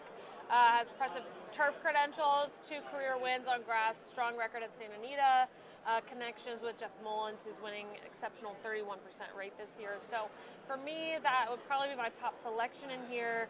From a contest standpoint, I'm looking, I know we're really far out, obviously the tote's just opening for this race, 19 minutes away, 3 to 1. I mean, we just saw Mike do it, right? He picked up an extra, what did the horse go off at 5 to 2? Yeah. So probably $12 and a half dollars. Now remember, with some bad weather out in Southern California, one of the things I didn't miss about coming from Southern California, it's raining, and my mom sent me pictures of hail yesterday. We live 5 minutes away from Santa Anita, so they took races off the grass today. So this was one of them, this 6th race coming up. That's why you see a couple of the scratches there with the 1 and the 2 and the 6 all out. Horse that I think is a little bit interesting in here, Alexa, is the number 4, Tis a Good Thing. Now, a lot of the recent form has been on the turf, but this is a horse who, if you're looking at speed figures, is about as good on the dirt. Pretty similar races on the dirt and on the turf. And if I'm just playing off the recent form, so 2 starts back, he wins on January 25th in a 25 non-winners of 2, a level that's pretty comparable to this one. This is a 30,000 non-winners of 3. In that race, he sat a really nice trip. He was sitting just a couple lengths off, always in striking range. He ends up winning by a neck that day. Coming out of that race, he got claimed, and the new barn does what a lot of new barns do. They step him up, protect the horse. That group was just a little bit too tough. He was 14 to 1 that day, and he also was behind a horse who was a lone speed winner. Schwarzmeier just went right to the front. Nobody passed Schwarzmeier. So it was too tough of a race, and the race didn't really set up for him as well. Now he gets back to a level that's probably going to be more friendly and more kind to him. I think he's kind of an interesting price. He's 6 to 1 now because some of the scratches, right? So he was going to take some money, but I think that's very fair with the scratches where he fits right now. Awesome Rhythm's another one. I mean, if you look back at the last race in January, that was a similar situation, right? Race taken off the turf. Ran, is that almost lifetime best by your figure that day. Got 2nd place, didn't quite win it. You know, had the early lead and got passed, you know, midway through the race, but still hung on for 2nd place. So, I mean, that's a horse who took to the dirt when they took it off. So that makes sense in here. You're getting decent odds on the horse considering all of the scratches and that dirt win. You know, you're getting 9 to 2 odds right now. Our projected odds are 5 to 2, which is a little low. I hope it doesn't quite tick down that much. I think 9 to 2 would be really decent on Awesome Rhythm. I think there's some versatility with this horse as well, because on January 25th, we at least saw that he has some speed in his arsenal. It's something they can use. They can go to that if they want. But earlier on in his career, he was coming from off the pace. He could pass horses. We saw him in his wins, you know, close. So I really do like a horse like this that's shown us some versatility in a race where they can maybe, you know, put him in different spots in the race. This favorite obviously is a valid favorite. I don't think this is a fake favorite. I mean, his one dirt race is the best buyer he's ever run in lifetime. We got a lot of yelling here. Which race is this? Fairgrounds, John Dooley. Okay, we got, oh no! Tight Hear finish. that roar? No, the feed cut out. Oh! Right at the wire. As everyone's rooting, and it just... That's not good. That's funny. Oh, that is so funny. So it was really close. I think there were 2 or 3 horses coming down to the wire. That is great. Let's see if we can catch this little You hear the groans of like, what? Everyone's starting to fish around to see. Exactly. Oh, man, that's the worst when it buffers. Yeah, so... Okay, you got it up here. Let's see what happens. We've got looked like it was the favorite in the lead, and then the 10-horse second favorite coming down, passes him in the lane. Outside, a couple horses rolling, late a rallies. 13 to 1 rolling, a 15 to 1 roll. Oh, this is a big race in this tournament. 4-8, 10-3 at Fairgrounds, so we got 13 to 1.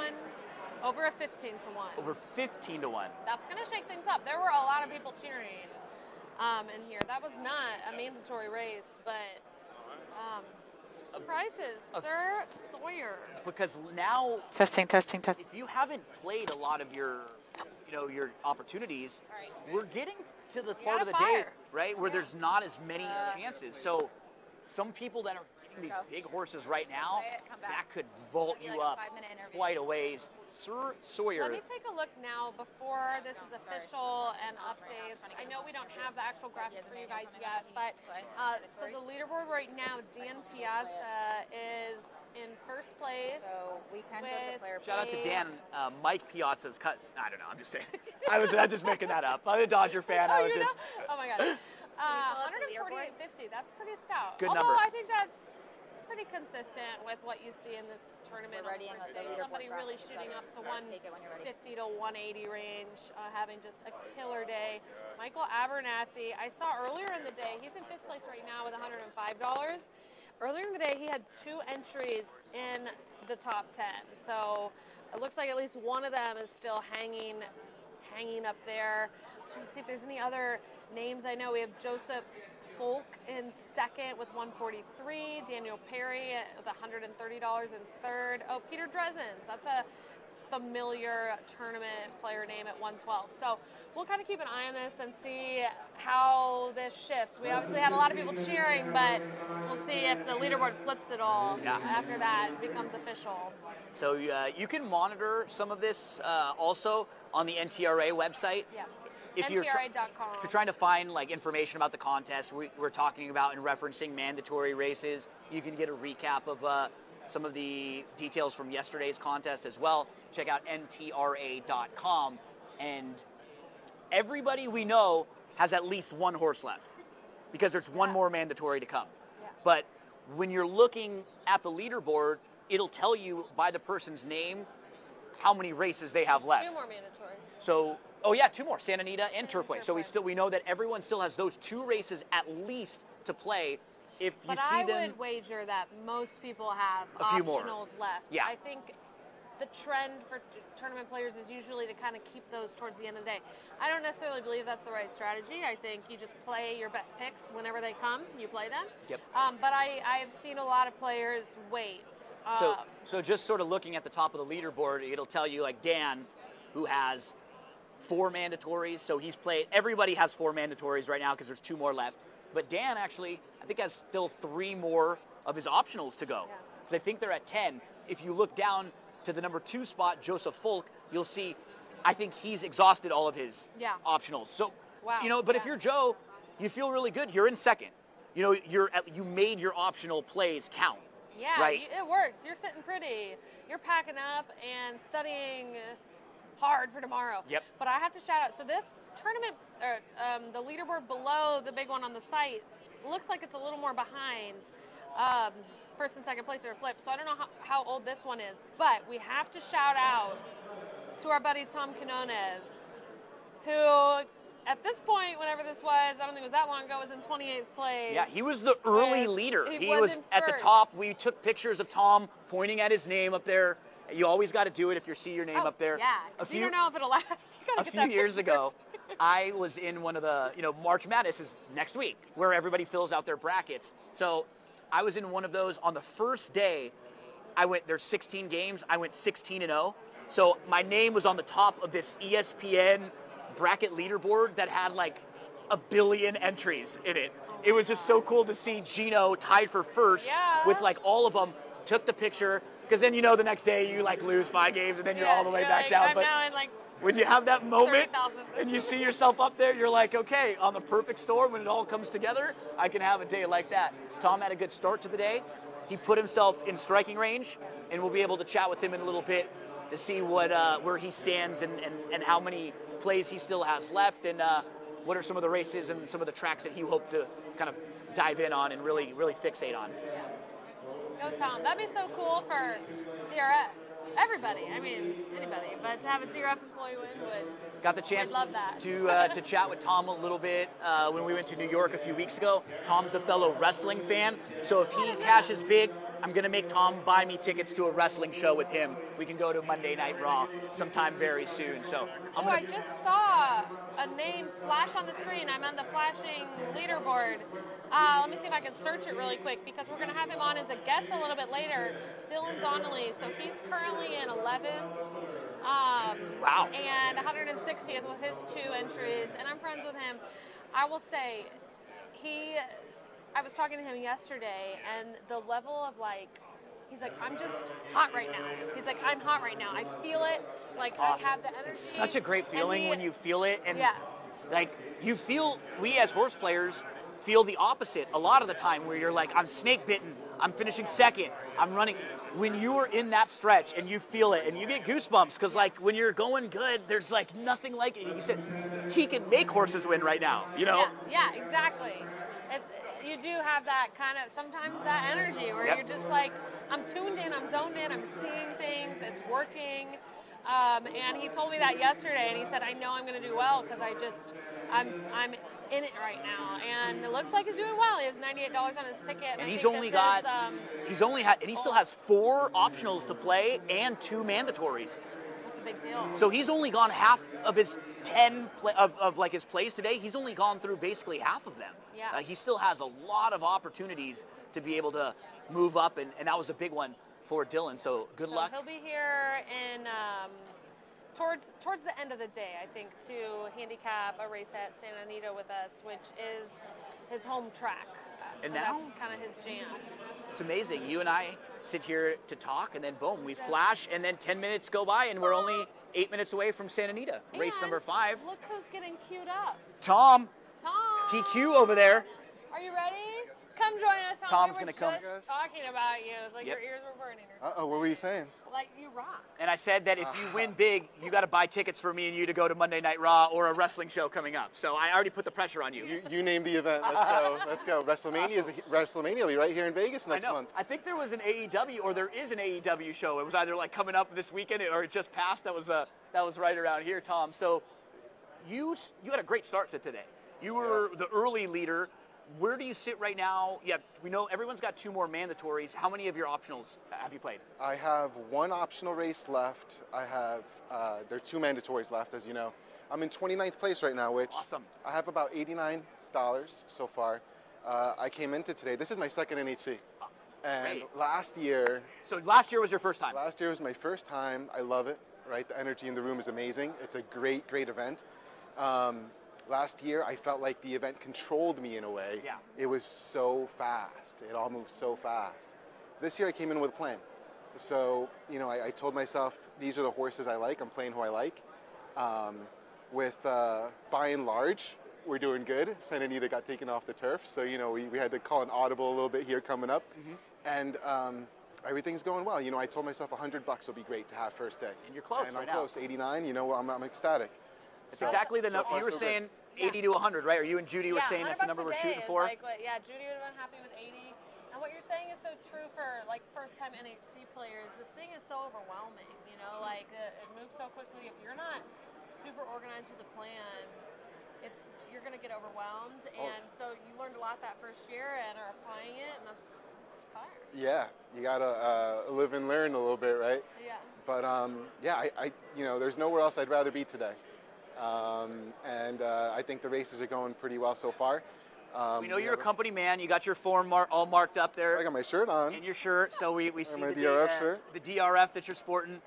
What type of a handicapper are you? When you open up DRF and you're looking at the past performances, are you looking, do you go watch replays? Are you looking at charts? Are you have angles, turf to dirt, or certain things? Or what are some of the things that you kind of look for? I have all my angles that I've, you know, kind of learned over the years. You know, third start off the layoff for turf. You know, it depends.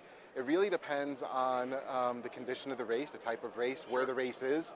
Because I like that, Tom, too. I try to be, and I think this is somewhat because when I'm covering races on air, I want to be as comprehensive as possible. I try not to have like a template for everything I'm looking for, because every race might be completely different, the things that jump out to you in that race, you know? So I try to not necessarily have okay, I'm looking for turf to dirt, or I'm looking for this type of thing.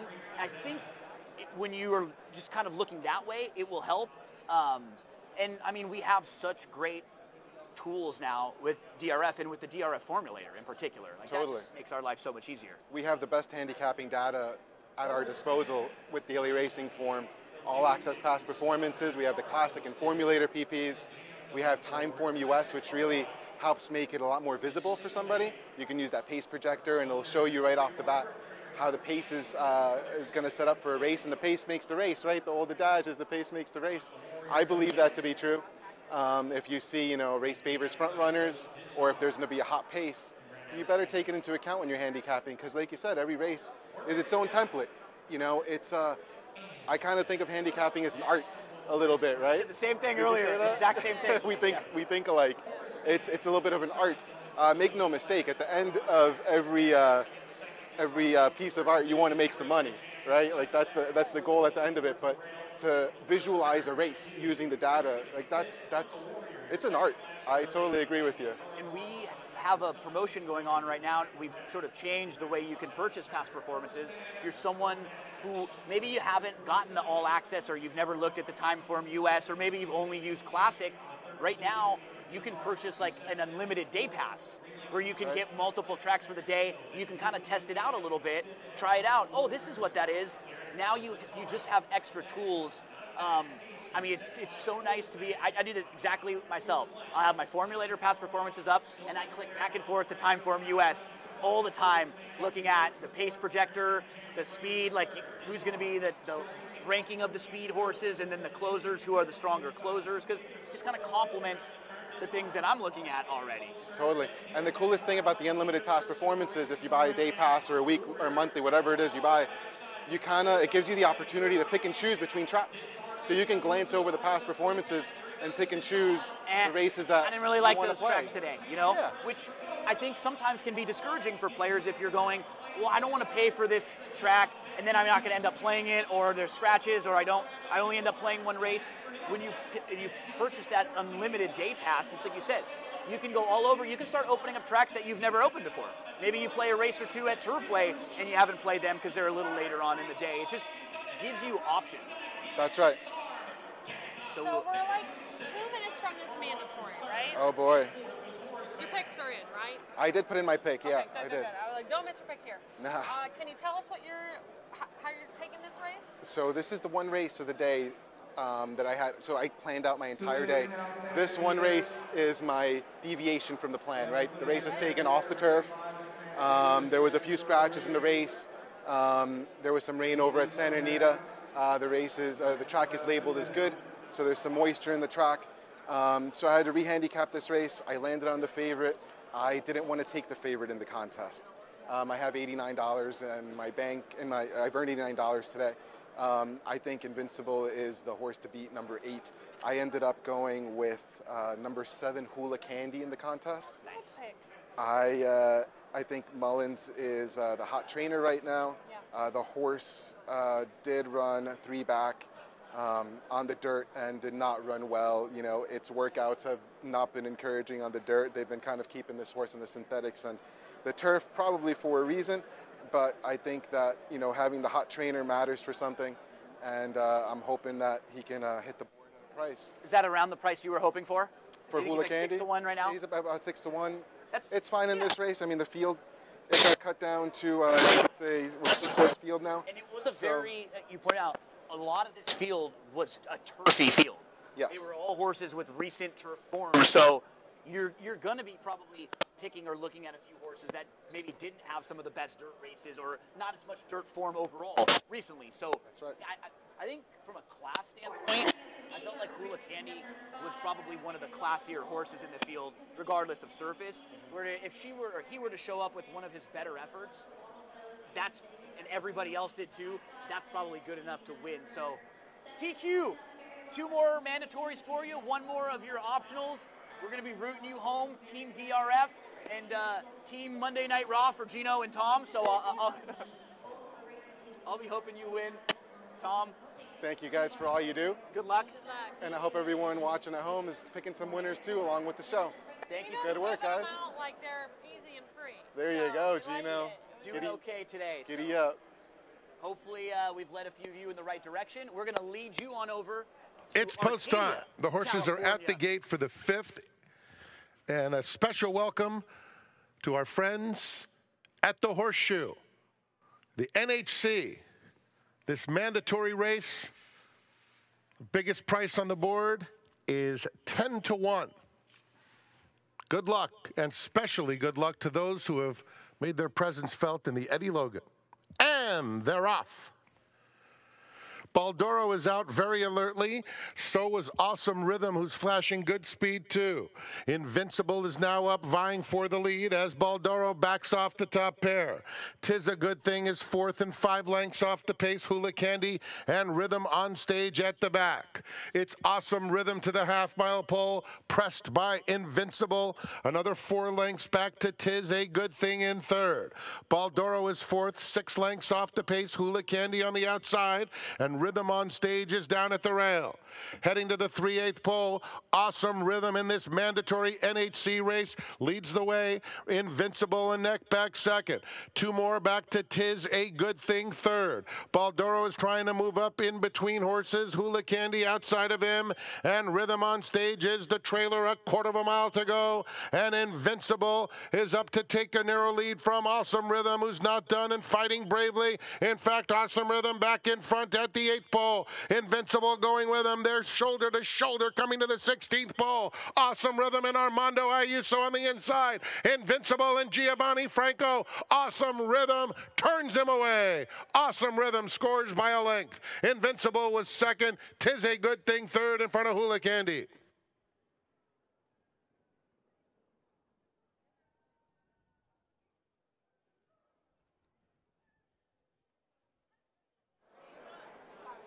That was the number 5, Awesome Rhythm, battling back on the inside after the 8. Invincible loomed up. Looked like the 8 was going to put that one away. You found that horse, Awesome Rhythm, who ended up going off a little shorter than we would have wanted to, right? 2 to 1. Yeah, that's a bummer. I mean, that's the horse who was taken off the turf last out, ran a 75 buyer, faded to second in that race. So.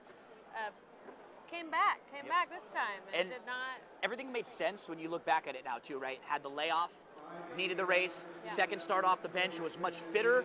So we'll get you the official prices as soon as they come up in just a moment from Santa Anita. So race number 5 now in the books, just one more mandatory race. Race 3 in about an hour, so, or I guess about 45 minutes. So a little bit of time here. We got some other races in between. But and we're also going to set up a few of the player profiles that we recorded from yesterday.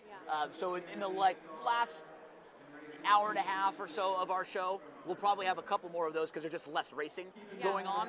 And I think the next one that we have is my chat yesterday with David Browning. So here's a few words with David Browning. We're here with David, who's qualified for the NHC coming up this weekend. So David, I always like to ask people at the beginning, how did you get into horse racing? Where did it get started for you? I love numbers. I'm an accountant, and competition, trying to pick the winners and competing against the best players. I love the challenge. Nice. So what are you looking for when you open that racing form and you're looking at the past performances? What kind of a handicapper are you? Is it pace or certain combinations, certain angles? Pace. I like to picture the race, who's going to be the speed, who's going to lay right behind. Normally I pick pressers or closers. I'm not much of a speed person, so I like to find cheap speed, I guess you would say. How did you get over into playing contests? Competition. Yeah. You can enter for a certain amount, and you can just play all day. Don't get that expensive, and just competition, competing against the best. If you're not playing in the contest, what type of wagers are you playing on a normal day, maybe? Pick 4s, pick 5s, trifectas. Go for the big ones. Not much of a win place because I'm not a big spender. I might spend a lot of money, but it's on tries and so forth. So when you're out at the track, what's like a normal track experience for you? Do you get the chance to go out a lot? Do you play more from home quite often? How do you take the races in? I live in Lexington, so I'm Keeneland, of course, but I play from home mainly. It's just easier, and especially with work and so forth. So if you're not at the track or playing the races, are you watching some of the UK basketball games, or what sort of things are you doing for fun? I say you got the Reds shirt on, right? Reds, definitely UK. They play tonight, so I'm going to watch those upstairs somewhere. But horses, sports, all UK sports. Awesome. Well, we really appreciate you catching up with us, and we hope that we're talking to you again on Sunday after you win this whole thing, right? Thank you. Thank you very much.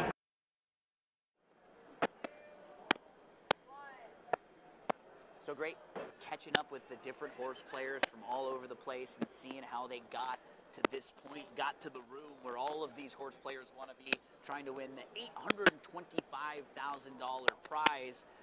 So we'll be checking in, and why I like doing that is for the same reasons why I love having an interview with like a jockey or a trainer that I've never met. Yeah. You see the name on the paper, and that's all you know. You don't know anything more than the name on the paper.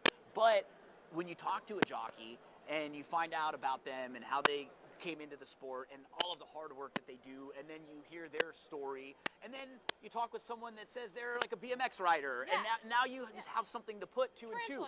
When I see Christina now, I'm going to be scared of the spiders. Anytime I see her, I'm going to feel the tarantulas crawling up my arm there. So no, it does build that community, and it gives you something really cool here. Like if you're just not having your day, I mean, there's people that you're absolutely cheering for. Even if when you are having your day, you're still hoping that your buddy also gets a second place. Yeah. You know, at least. And I will say that's the one thing about gamblers and that I've always grown up and been around, and I try to be this way myself. Very giving, very generous, because you win, you take care of people, and you want that to come back to you too. So good room of people in here. Some nice folks that we've had a chance to meet as we take a look at the prices over at Santa Anita. So pretty chalky in a mandatory race where the 5 Awesome Rhythm and the 8 Invisible, they sort of separated, and we didn't see much closing and much movement. A lot of times that happens on tracks when it's wet weather, right, or when they're taking off the turf. It's like you just kind of want to get to the front, and that's pretty much what we saw in that last race. Yeah, that is. Do we have the leaderboard that we can throw up here? Take a look. We do have a new leader. It looks like second place has leapfrogged first place. Yep. Joseph Folk is now on top again with 153.40. We didn't have, we had all that screaming for that big long shot come in. It didn't create a new leader. I'm sure there was movement inside the leaderboard of these 800 players. Somebody hit it. But a lot of the movement, like what we just saw, where Joseph moved up like a slot or two, because that might have been. Pete, wait, another DRF player. Hold on. Awesome. I just saw a flash on the screen. Pete moved up 30 positions last race, so that's big. That's another thing. Pete, it was like in the 80s or something, I think, when it's flashing, so I didn't see very quickly. But, you hit $10, $15, you pass 300 people. Yeah, you know and what I mean? feels it's so tight. Like, I've missed the cut before by cents. So every cent really does matter. And let's see, we've got Mike McIntyre up here. Cheryl McIntyre was inducted into the NTRA Hall of Fame this year, along with Jim Bennis and Rich Nilsson, all really awesome players who've done great things. Cheryl McIntyre won the tour. I don't remember which year, but she won the NHC tour. Jim Bennis won the NHC in 2013, maybe. So, I think there were 13 former winners in this year. Yeah. So you're having to deal with a lot. 26th NHC. Yeah. Yep. Which was what was cool with talking with Judy, who's basically been from the beginning and has seen so many of them and how it's changed and the different places that it's been held.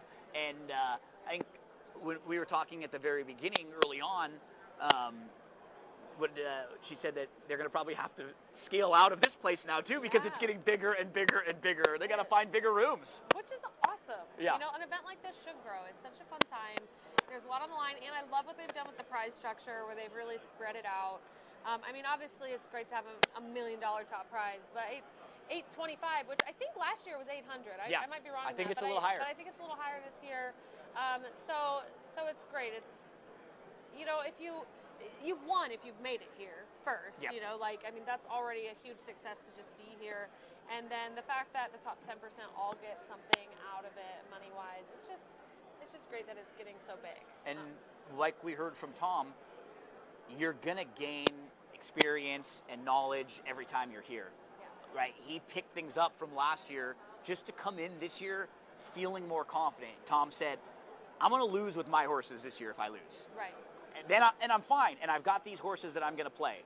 And he had to make one change, and you know what? It was a race where everybody had to make a change because the race was taken off the turf. Right. So nobody was looking at that race like it was a dirt race to begin. Right. And the horse that won was 2-1, and the runner-up was the heavy favorite. So there wasn't a whole lot of movement there quite at all. but we may have some movement coming up. I think you're going to move over there and do an interview. I am. Or no, wait, that was yesterday. We're going to rewind. Right? We're going That was to take yesterday. it back in time Okay. to an interview I did yesterday with awesome player Bob Thatcher. Hey everybody, I'm here joined by one of the OGs of the Daily Racing Forum, Bob Thatcher. How long did you say you've been a customer? I've been a customer since I was 12. This is over 60 years now. Oh my gosh, I love that. I love that. So what got you into racing? My dad took me to Aqueduct first when I was 9 years old, and by the time I was 12, he sat down and showed me how to read the racing form. So I've been reading the racing form since I was 12 years old. What's your favorite thing to look at with the form? Well, now, of course, there's been so many improvements now with Formulator and Time Form, so now there are a lot of things to look at. But, you know, one of the great things with Formulator when I'm on the computer is you can click on it and see race replays, which is like the greatest thing now, because now you don't have to rely on just comments. You can see what actually happened in the race, and that is like amazing. So are you a big replay watcher? Is that one of your big angles? It's one of the things I do if I have a doubt about a horse. Yeah. But mainly I rely a lot in the numbers on Formulator and in Time Form. Yeah. And it's a lot. It's great. It's a great product. That's why I'm here. Yeah. Okay. So we're here. We're at NHC. How many times have you been here?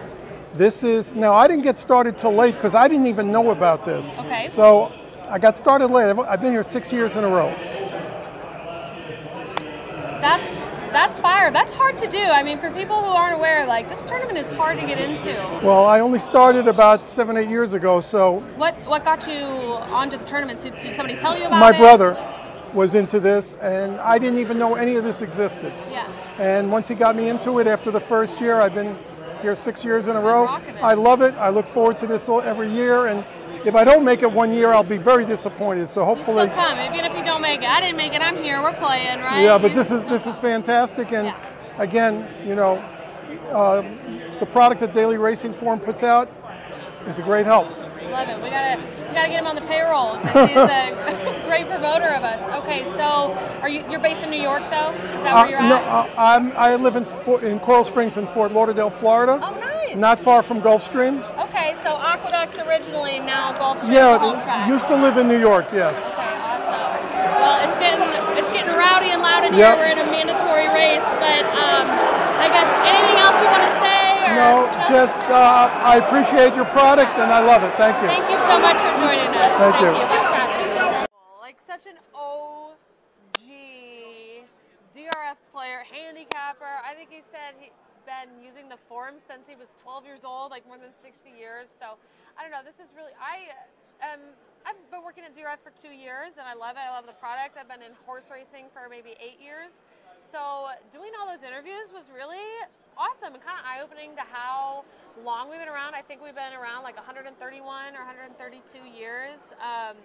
And it's really been cool to get all those origin stories from players that have seen the product develop over time and used it the whole time. And we had stories of people saying how they would, you know, give tips to the guy at the convenience store to just save a DRF to the side for them because, you know, they would run out, and if they couldn't get there early, they wouldn't get one. So pretty cool stuff. It makes you feel older too as you think about how many years you started using it, because I was just thinking about how I was actually pretty surprising for some of you out there. I was a pretty good student. Like, I behaved well in class. I wasn't like, you know, getting in trouble a whole lot. But one time when I did, it was because I had the racing form in school with me on the table underneath stuff. So I think that was 5th grade or 6th grade where it was just don't bring the racing form to school anymore, please. You know, we know you like to study, but not the racing form there. So I don't know. I would have seen that as a good thing. Somebody who clearly it's been a good thing. Yep. It's what you do. Exactly. So Turfway is the next race coming up. It's not a mandatory race. We're 6 minutes away. I wanted to ask you this because when I'm hanging out with Alexa and Lucia and Bobby, I'm like the old man of the group. So there's a lot of times where there's like music or movies or songs or something where I'm like, they're probably not going to know what this is because it's above them. Do you know the name Fawn Leibowitz? Do you know where that comes from? No. So it's a character from the movie Animal House. Okay. Like one of the guys finds out that Fawn Leibowitz died. She was a girl who died in college, and he pretends that she was his girlfriend, so that way he can go get sympathy from other girls. So it's in Animal House when they come in. I think it was Tim Matheson who talks about Fawn Leibowitz over and over again. So your note for the day, Animal House. We do some of our videos with Ashley Mayu, and she's like always waiting for me to give her one of these kinds of things. In every video, I'm always kind of trying to make her laugh with one thing. Like I'm going to try to pop her or like some random fact, and she's like trying not to smile, but a lot of times I'll get her. I'll get her to crack a little bit. Got her to crack. So as we look at this second race at Turfway Park, it's a maiden $30,000 claimer, 6 furlongs on the synthetic, all on the synthetic over there at Turfway. Just 3 minutes to post right now. The number 4, Yanni, currently 5-2 up on the board, taking a pretty big drop in class. This horse faced open maiden special weights last time out, was well defeated, but 2 starts back at the maiden 50 level. She was a really nice second, so you can kind of understand why she's sort of the one to beat in here off of that effort. Yeah, absolutely. I hadn't looked at this race, so we're going to do some handicapping on the fly, which is absolutely fine with me. So I think I'm first drawn to this match 5 horse. I think this horse I have ranked pretty high on overall speed as well as some early speed in here, and some closing capacity. So I think this horse is pretty consistent. We're getting really good odds right now, 8-1, probably might tick down to 6-1, so that would be a pretty decent contest play. Let's see, anybody else that piques my interest? The 2 you were just talking about, like, for me, I love when I can go through a horse's races or most of the races and they all make sense. Yeah. That doesn't mean they have all good races, but maybe a race that was bad was on a different surface, or it was coming off of a layoff or something like that. You go through match 5's recent form, you have a good effort last time out when only beaten a nose, 2 starts back in January. Well, that race was coming off of a little bit of a layoff. Had not raced since September, might have needed that race, and actually didn't get the best of trips either, was kind of like in between horses. It was a tricky trip. Yeah. And if you look at the form before that, match 5 had a couple races at Horseshoe Indy, going sprinting on the turf that were pretty good. Yeah. Now you're looking at 4 races, and 3 of the 4 have been really solid. The only one that wasn't, we can make a legitimate excuse for why it wasn't. I think you've talked me into a little bit of match 5 over here. Ooh. Yeah.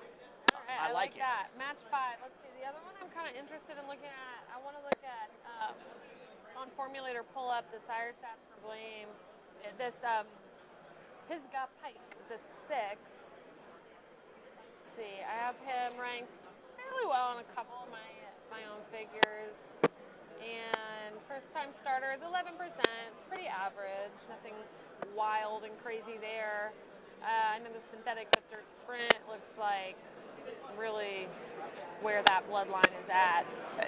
So for any of you too, because we're getting towards the end of our show, we have a couple more races that we'll be talking about. If any of you are still watching on the stream and you're watching live with us, throw us a pick.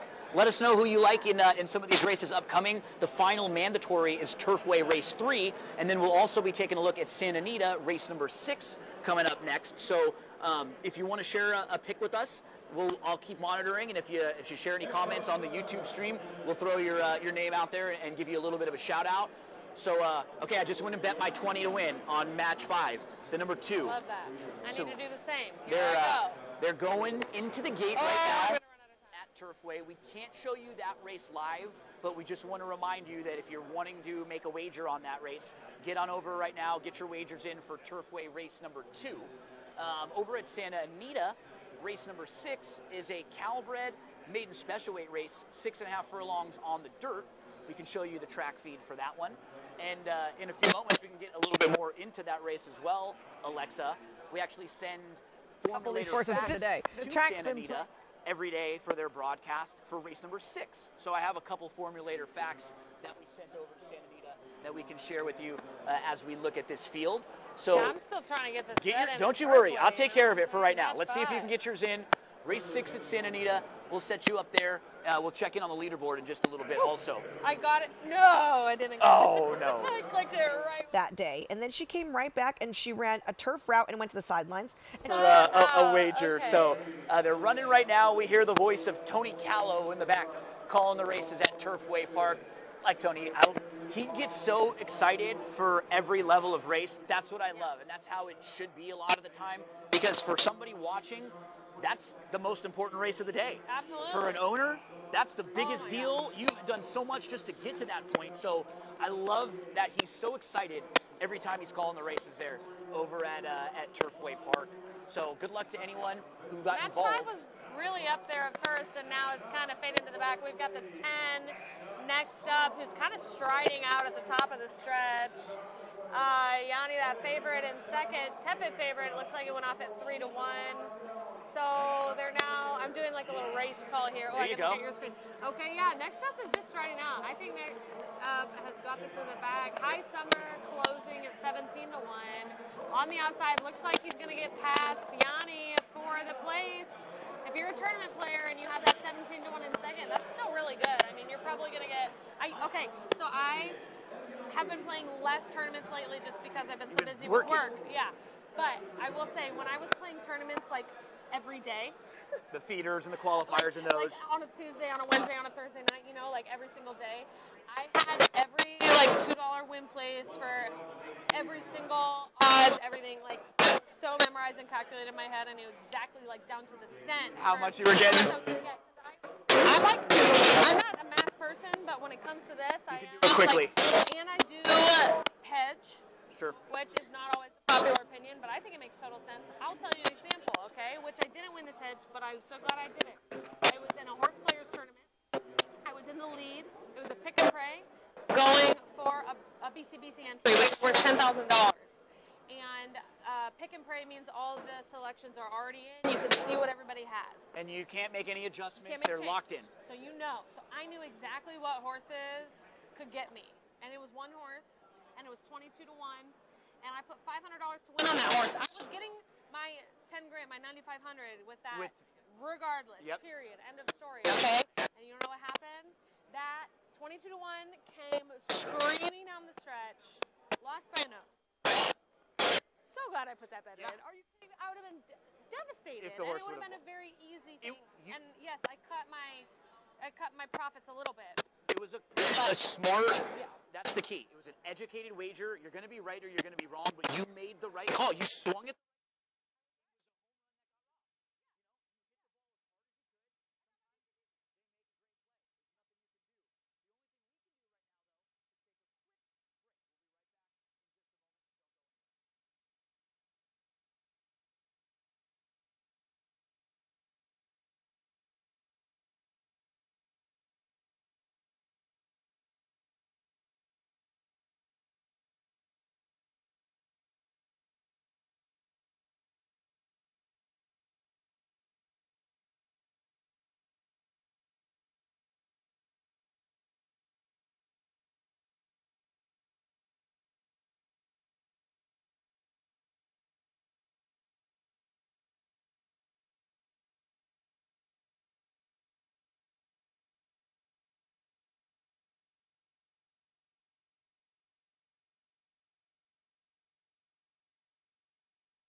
No, I was talking. Okay. We are back here from the break. Thanks so much for hanging out with us. We're going on hour 4 or 5 right now. We're crushing it. We've been doing, I mean, huge shout out to our producers. This is a bear of a thing to put on here. We have some interference. Wireless interference in the room. Well, think about it. There's like 600 people in this room. Yeah. Everybody's on the internet. We've got 5 or 6 different places broadcasting with all of their equipment and microphones and technical stuff. So a lot going on. Getting the show on the air today was an experience. I gotta say, from when we've been on, it's been pretty smooth for a lot. There are probably some things that we would have liked to get to that we, didn't always have the capability of because of the internet, but I've been getting the updates from Mom and Dad. They've been texting me, letting me know if the microphones are going off or not. So shout out to Pops, to Mr. B, who's sitting there watching the races right now. So I mentioned that Santa Anita 6. In the 6th race, every day when Santa Anita races, in their 6th, DRF sends Santa Anita some formulator facts for horses who might be kind of interesting in those particular races. So in this race, a couple of the formulator facts that we sent, they were, for more of the logical horses. I want to be on that thread. email chain. I'll put you on that email, no problem. I'm like, wait a second. Yeah. Keeping me in the dark. We got the 1, Almond Joy, who is right now, 7-2 on the board? Is that right? Yeah. So Almond Joy, jockey trainer combo, Tiago Pereira, Aggie Ordonez over the last year, 2 for 12, 17%, and a $2.35 ROI. So if you're just blindly betting this team together, you're doing pretty well. And they're smaller connections, right? We're not talking about big barns. So we're talking about, not the necessarily big names out at Santa Anita. 6 of the 12 finished in the top 3, so 50% of them were in the money finishes. So they just seem like they're a really solid team in the recent racing. And then the number 3, Stubborn, who's now your heavy favorite for Michael McCarthy, over the last 4 months, with maidens making their 2nd start, 3 for 9, so he's won 33%. 6 of them have finished in the top 3. He has an $11.80 ROI for 2. That's fire. So the winners were 8-1, 36-1, and 9-2. And the 9-2 winner is the horse who I believe is the current favorite for the Kentucky Derby, Journalism, who won in his 2nd start. So this is something this barn, some barns are really good with first-time starters. Other barns let horses get fit in their first race, and then they know what to make, what adjustments to make moving out of that. And it seems like that's what McCarthy has always been, that kind of a barn. So follow along on the Santa Anita broadcast. I have a long shot here that I like, actually. Darlin Tammy, the number 5. Please. I think this horse really, hold on, we got to see what's happening in the room here. Oakland. We've got 4 horses coming down to the wire. It looks like the 9 is the one who's going to take the win here. Any idea what the odds are on that? Nice move. Was 4-1. 4-1. Decent. It's $15 on the board. 15 bucks. But okay, so Darlin Tammy, I think showcased her early speed quite a bit in her most recent start at Santa Anita. Really battled there, did fade, but I think it's training really sharply, and I'm looking 10-1. So I like that selection. I agree. Just a minute now to post at Santa Anita for race number 6. Make sure to get your wagers in. If you're playing along at home and you're watching with us, maybe you're playing some of the wagers. This does kick off the late pick 4 there at Santa Anita. Just remember, if you're looking at the last few races, they did take races off the turf today. So if you do see any scratches or if you do see changes, that's because, like in race number 7, it was initially scheduled for the turf. You might even see that on the main track sometimes if connections don't want their horse to run on a track that's got a little moisture in it, or maybe they didn't run well previously on a track that had a wet track. So the 5, very fair price, I think, at 10-1. I just bet it. Yeah. So Darlin Tammy, the 5 at 10-1 for Alexa. I didn't really have a strongest opinion. I thought both the 1 and 3 were super logical. They probably wouldn't be contest plays for me, so I'm going to jump aboard. I'm going to jump aboard with you. You got some extra weight coming on your bandwagon here. Let's go to the number 5, Darlin Tammy. Frank Miramati will set us up and give us the call in just a moment.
It's post time. The horses are at the gate.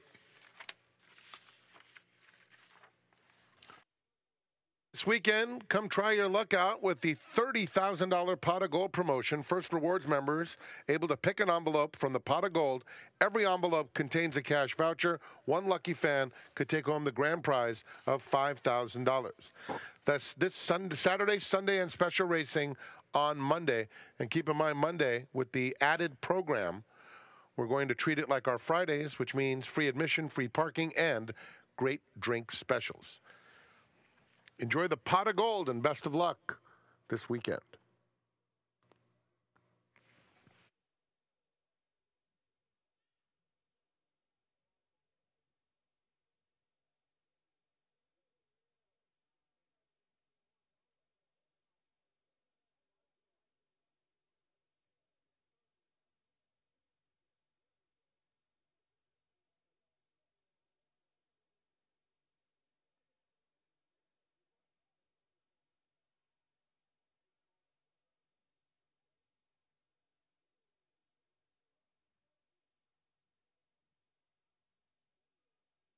Cohart going in, Stubborn loading, and My Sister Lily to the outside.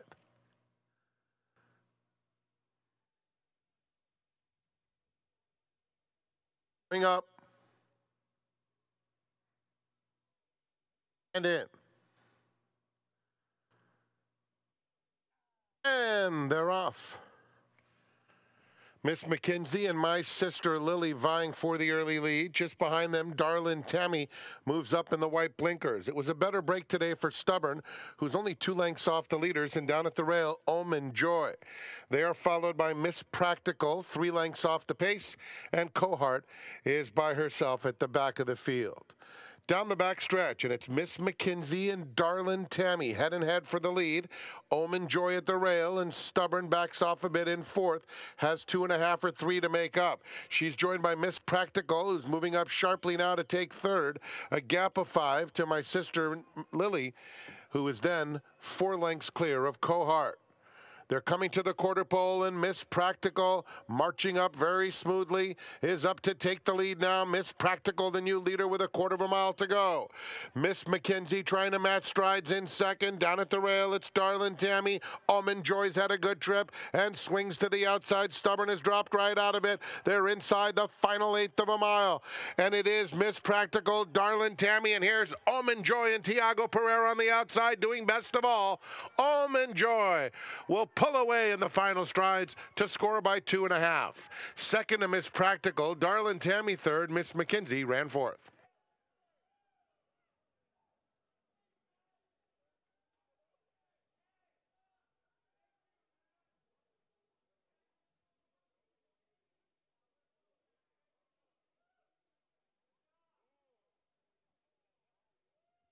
Alrighty, so that is pretty much the end of Santa Anita. We got a couple races left there, but actually joined by a new guest, Matt Miller. Gino's taking a break. He's going to come right back and join us. But Matt is here to handicap this last mandatory with us. Matt also won the BCBC. BCBC 2021? And 2021, which is pretty cool. As soon as I got up, the whole thing shut down. I was running the whole show myself on the because like all the feeds. Completely ridiculous. That is completely ridiculously amazing. And then you're also the author of A Better Way of Thinking. A Better Way of Thinking, better spelled the way you and I think of ourselves as betters. Yeah. And I'd say it's a book half about life lessons that includes business lessons, family, whatever, and it's not judgmental or any of that, but it then takes a lot of those and applies them directly to the world of gambling, sports betting, these horse playing tournaments, and there is very much a recipe in that book for succeeding in these tournaments. And it's funny, if I could just go off on a bit of a tangent, I've been playing a whole bunch of tournaments in January and February, many more than I'm used to doing. I called up the editor of my book and said, I'm just for a month going to go out there and flex as hard as I physically can. And I won 31 tournaments in 59 days. It was that Were you playing like feeder tournaments? Some feeders, all tournaments, some feeders, some the things being fed into. None of them with paychecks like the one we just talked about, not even close, but to win a $5,000 Kentucky Derby Betting Challenge seat or a $10,000 Breeders' Cup seat, or actually, through Twin Spires, a seat to right here, right? And I think of that as $3, $4, $5 grand. Unlocked it. You figured it out. You have the key to all of this. Now, what is it? Where do people have to buy your book? And I'm not going to reveal you as a non-Twitter follower or reader, but if you can believe it, almost every one of these tournaments I've done, sometimes in the middle of the tournament, but otherwise at the end, I say exactly what I did and why. And so I've got, this is so bizarre to talk this way, and I hope the humility comes through because it's genuine. I've got a bit of a following that actually wants to see and I'm giving enough detail to show you exactly how I'm doing this. I now have a whole bunch of, I call them Jedis in training, that are killing it. If you go look at the Twin Spires Tour leaderboard, it's all my friends. It's completely crazy. It's awesome. And it's not that hard to do. The approach, they have an approach now. They have a plan coming in, not just throwing darts at the wall. And that is more than half of the battle, having the right mindset to where you should start from. Correct. And I talk a lot in the book about things like comfort and fear. I talk about those in the real world. Applying for jobs and that kind of stuff. I also say you have no business in tournaments where you're afraid to act or do what you really want to do because your wife's going to yell at you, your husband's going to yell at you, your friends are going to say you suck, you went from first to last, you're the worst ever, hey, you put out a tweet saying how great you are and you came in last and that aged poorly, look how stupid you look. Right, that all happens. Yeah. But at the end of the day, it's about putting yourself in position. You'll get, with enough good at-bats, you'll get enough good hits. This book is about, and this is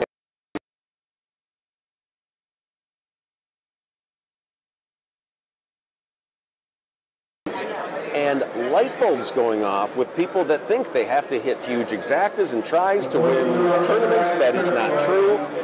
I don't want to bore you and the group with details, but I've strung together plenty of wins with 2-to-1s, 3-to-1s, 1-to-2s. You get nice overlays sometimes, especially in the double pools when people get scared by these small prices. So none of that comes into play here. Yeah. So this mythical format is difficult for you. It's difficult, and so What's the best how many times have you been here, and what's the best you've ever ended? I think I've been here 6 or 7 times. Okay. My answer is going to be a little inconsistent with what I just said. I have not yet hit the cut. Okay. I've missed the cut 3 times by a collective $10. Yeah, it's pain. It's pain and suffering. Awful. So I've actually been relatively competitive here. Yeah. Not good, but when I leave home, this is going to sound terrible, but okay, I'm an honest person. I'm genuine, and take me for what I am. I'm here for it. I go to the Breeders' Cup, and my wife says, "What are the odds you coming home with a 6-figure paycheck?" I say 20%. Yeah. I really believe that to be true. Yeah. I don't know if it's a win, but 20% based on my style, my guts, my lack of fear. I come here, I'm here, and I say there's 800 people. I'm not going to turn around and disrespect any of them personally, but there's probably 200 that I don't think could spell their names. Yeah. I would say I have a 2 in 600 chance. Oh, wow. I do not feel, and maybe if you got me to the final table, look, people, especially from poker, whatever, I will eat that group for lunch.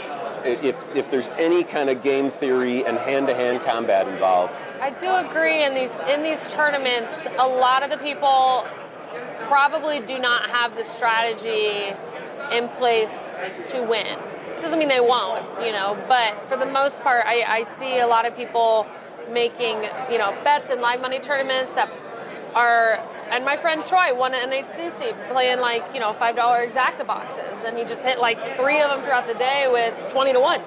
But, you know, probably not a sustainable approach for winning tournaments. But so I understand what you're saying, where there is a lot of game theory at play here, and not everybody here, you know, has that. Yeah, and look, I don't really mean it, but I would love for fun to have one of the final table members here grab me and say, just consult. Yeah. Just be my sounding board. I'm going to tell you who I like, and you tell me who's going to block me and all the complexities of how this works, and is it worth trying to inch up the prize board? You know, it gets awfully top-heavy at the top. We talked about that this morning, and so when is it worth it going for a different spot? That's where I'm going to be really, really good, but getting to that final table, and your head is spinning. When you're at the final table, I mean, your head is absolutely spinning. I can tell you, I've been doing this for a lot of years. I wouldn't say I'm very competitive, so maybe I'm a little bit built for the like highly competitive moments, but when you're in like first place for hundreds and hundreds of thousands of dollars, your heart is racing, your head is spinning, and everything's moving fast, and you don't feel like you're moving fast, and you're trying to, like, you know, and those choices that are like easy and logical to us who really understand game theory, and those moments become really, really intense. Although I'm going to sound really badass, my pulse doesn't go up. No? I don't When get you nervous. were you in the lead in the Breeders' Cup when you won, like going into it, or did you like hit something big at the end? I was where I wanted to be. I had the total I wanted, betting into the horse I wanted. Yeah. And so once Life is Good won earlier in the day and brought me up to like 33 grand, I knew I had what I wanted for next go. Yeah. There weren't any nerves of any kind. And yet, of course, I went absolutely friggin' bananas when he won. Yeah. Yeah, the adrenaline, Yeah, all that. yeah. But there's just no fear, there's no heartbeats, there's no... Well, I love that. I need to take a little bit of that. And it helps a ton. And so I'm asked often, not just in places like this, but like, man, how did that not shake you? How are you not nervous? And a lot of it, again, I'm previewing the book to a degree, is manifesting, is planning, is picturing what it's going to be like. And so I feel, it's not deja vu, but I feel like I'm prepared for stuff such that when that second to last race ends and I would need to go bet my 30 grand, just go. And you got to go make a bet right now. This is a mandatory. Did you make your wager? I have no idea. Yeah, because this is Turfway mandatory race right now. Okay. So we want you to go. I don't know. And okay. Thank good you. luck. Get on over there. Thank you. He's got 3 minutes to go. But one of the things that, one of my favorite things that he was saying, and this is something that I have very much learned over the last few years. There's so many things out of our control in racing. The one thing that he will always do well, the one thing that I can always do well, and you can always do, we can always make smart wagers. You can always make the correct or the smart wager. Is it going to win? No. There's things that are going to happen. Horses get bad trips. Horses don't come out of the starting gate. You get a bad ride. You get a tough beat.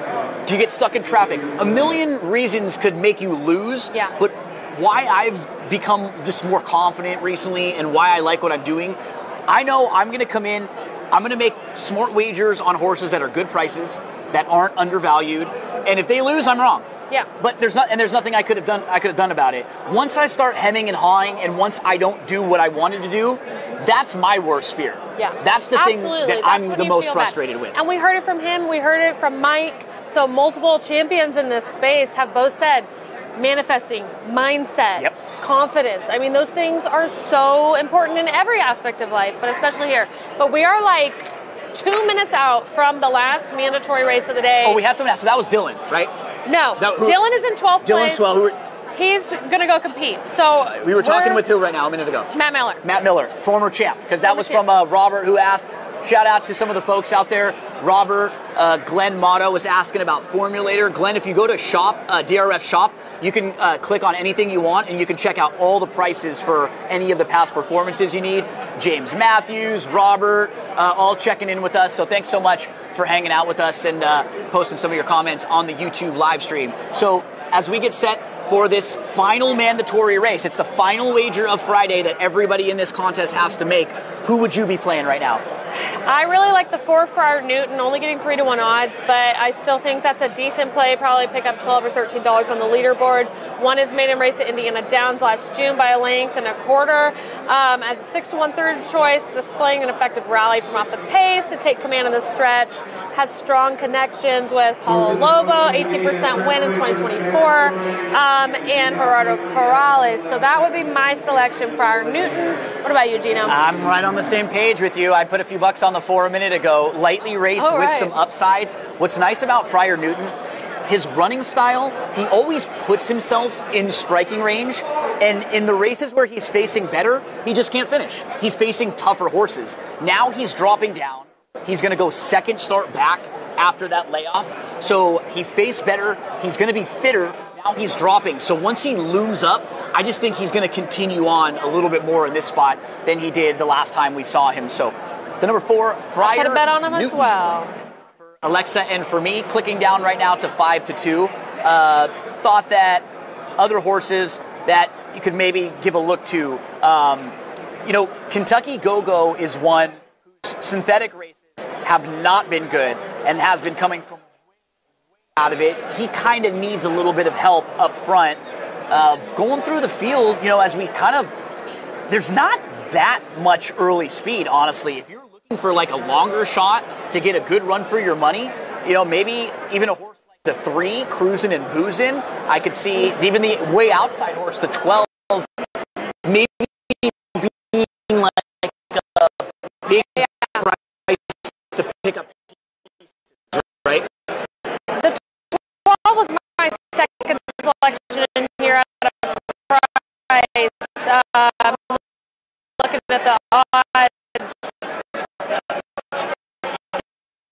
38-1. Yeah. So that's a huge price. It does look like it'll be the pace setter in here. That's at least what time from US is predicting to lead the field, followed by the 3, like you said, Cruisin' and Boozin'. I'm worried the 12's going to fade, though. But at 40-1, especially in this contest, like maybe if you're like have a goose egg on the board, go end in day 1, you might throw running. And the 12, like we said, is in the lead, followed by Cruisin' and Boozin'. Mandatory races. Following this, there'll be a couple more at Turfway that people are playing, and then Santa Anita, and that's it. We're down to just a few more at each of these tracks, and our broadcast won't be too much longer here. But Boone's Path continues along. He's looking a little tired. Like, I don't know, what do you think? Does he look like he's moving really, really well? Yeah. This horse looks like he's fading. A little bit. And my friend Louis, the 10, is moving up ominously from 3rd. With Memphis Pharaoh coming behind in the 4th spot. And then our 4 looks like also starting to make a move, make a bid. Yep. And now you can hear the room.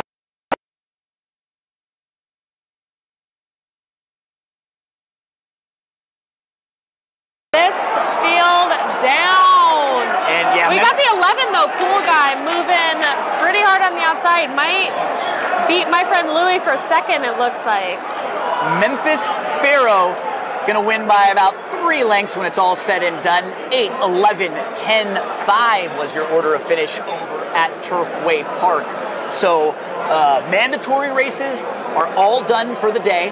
And we are too. We are too. So if you want to find out more about the leaderboard, what's going on, hit that website, NTRA.com. And we'll be back. We'll be back tomorrow. We're gonna, keep you filled in all weekend on everything happening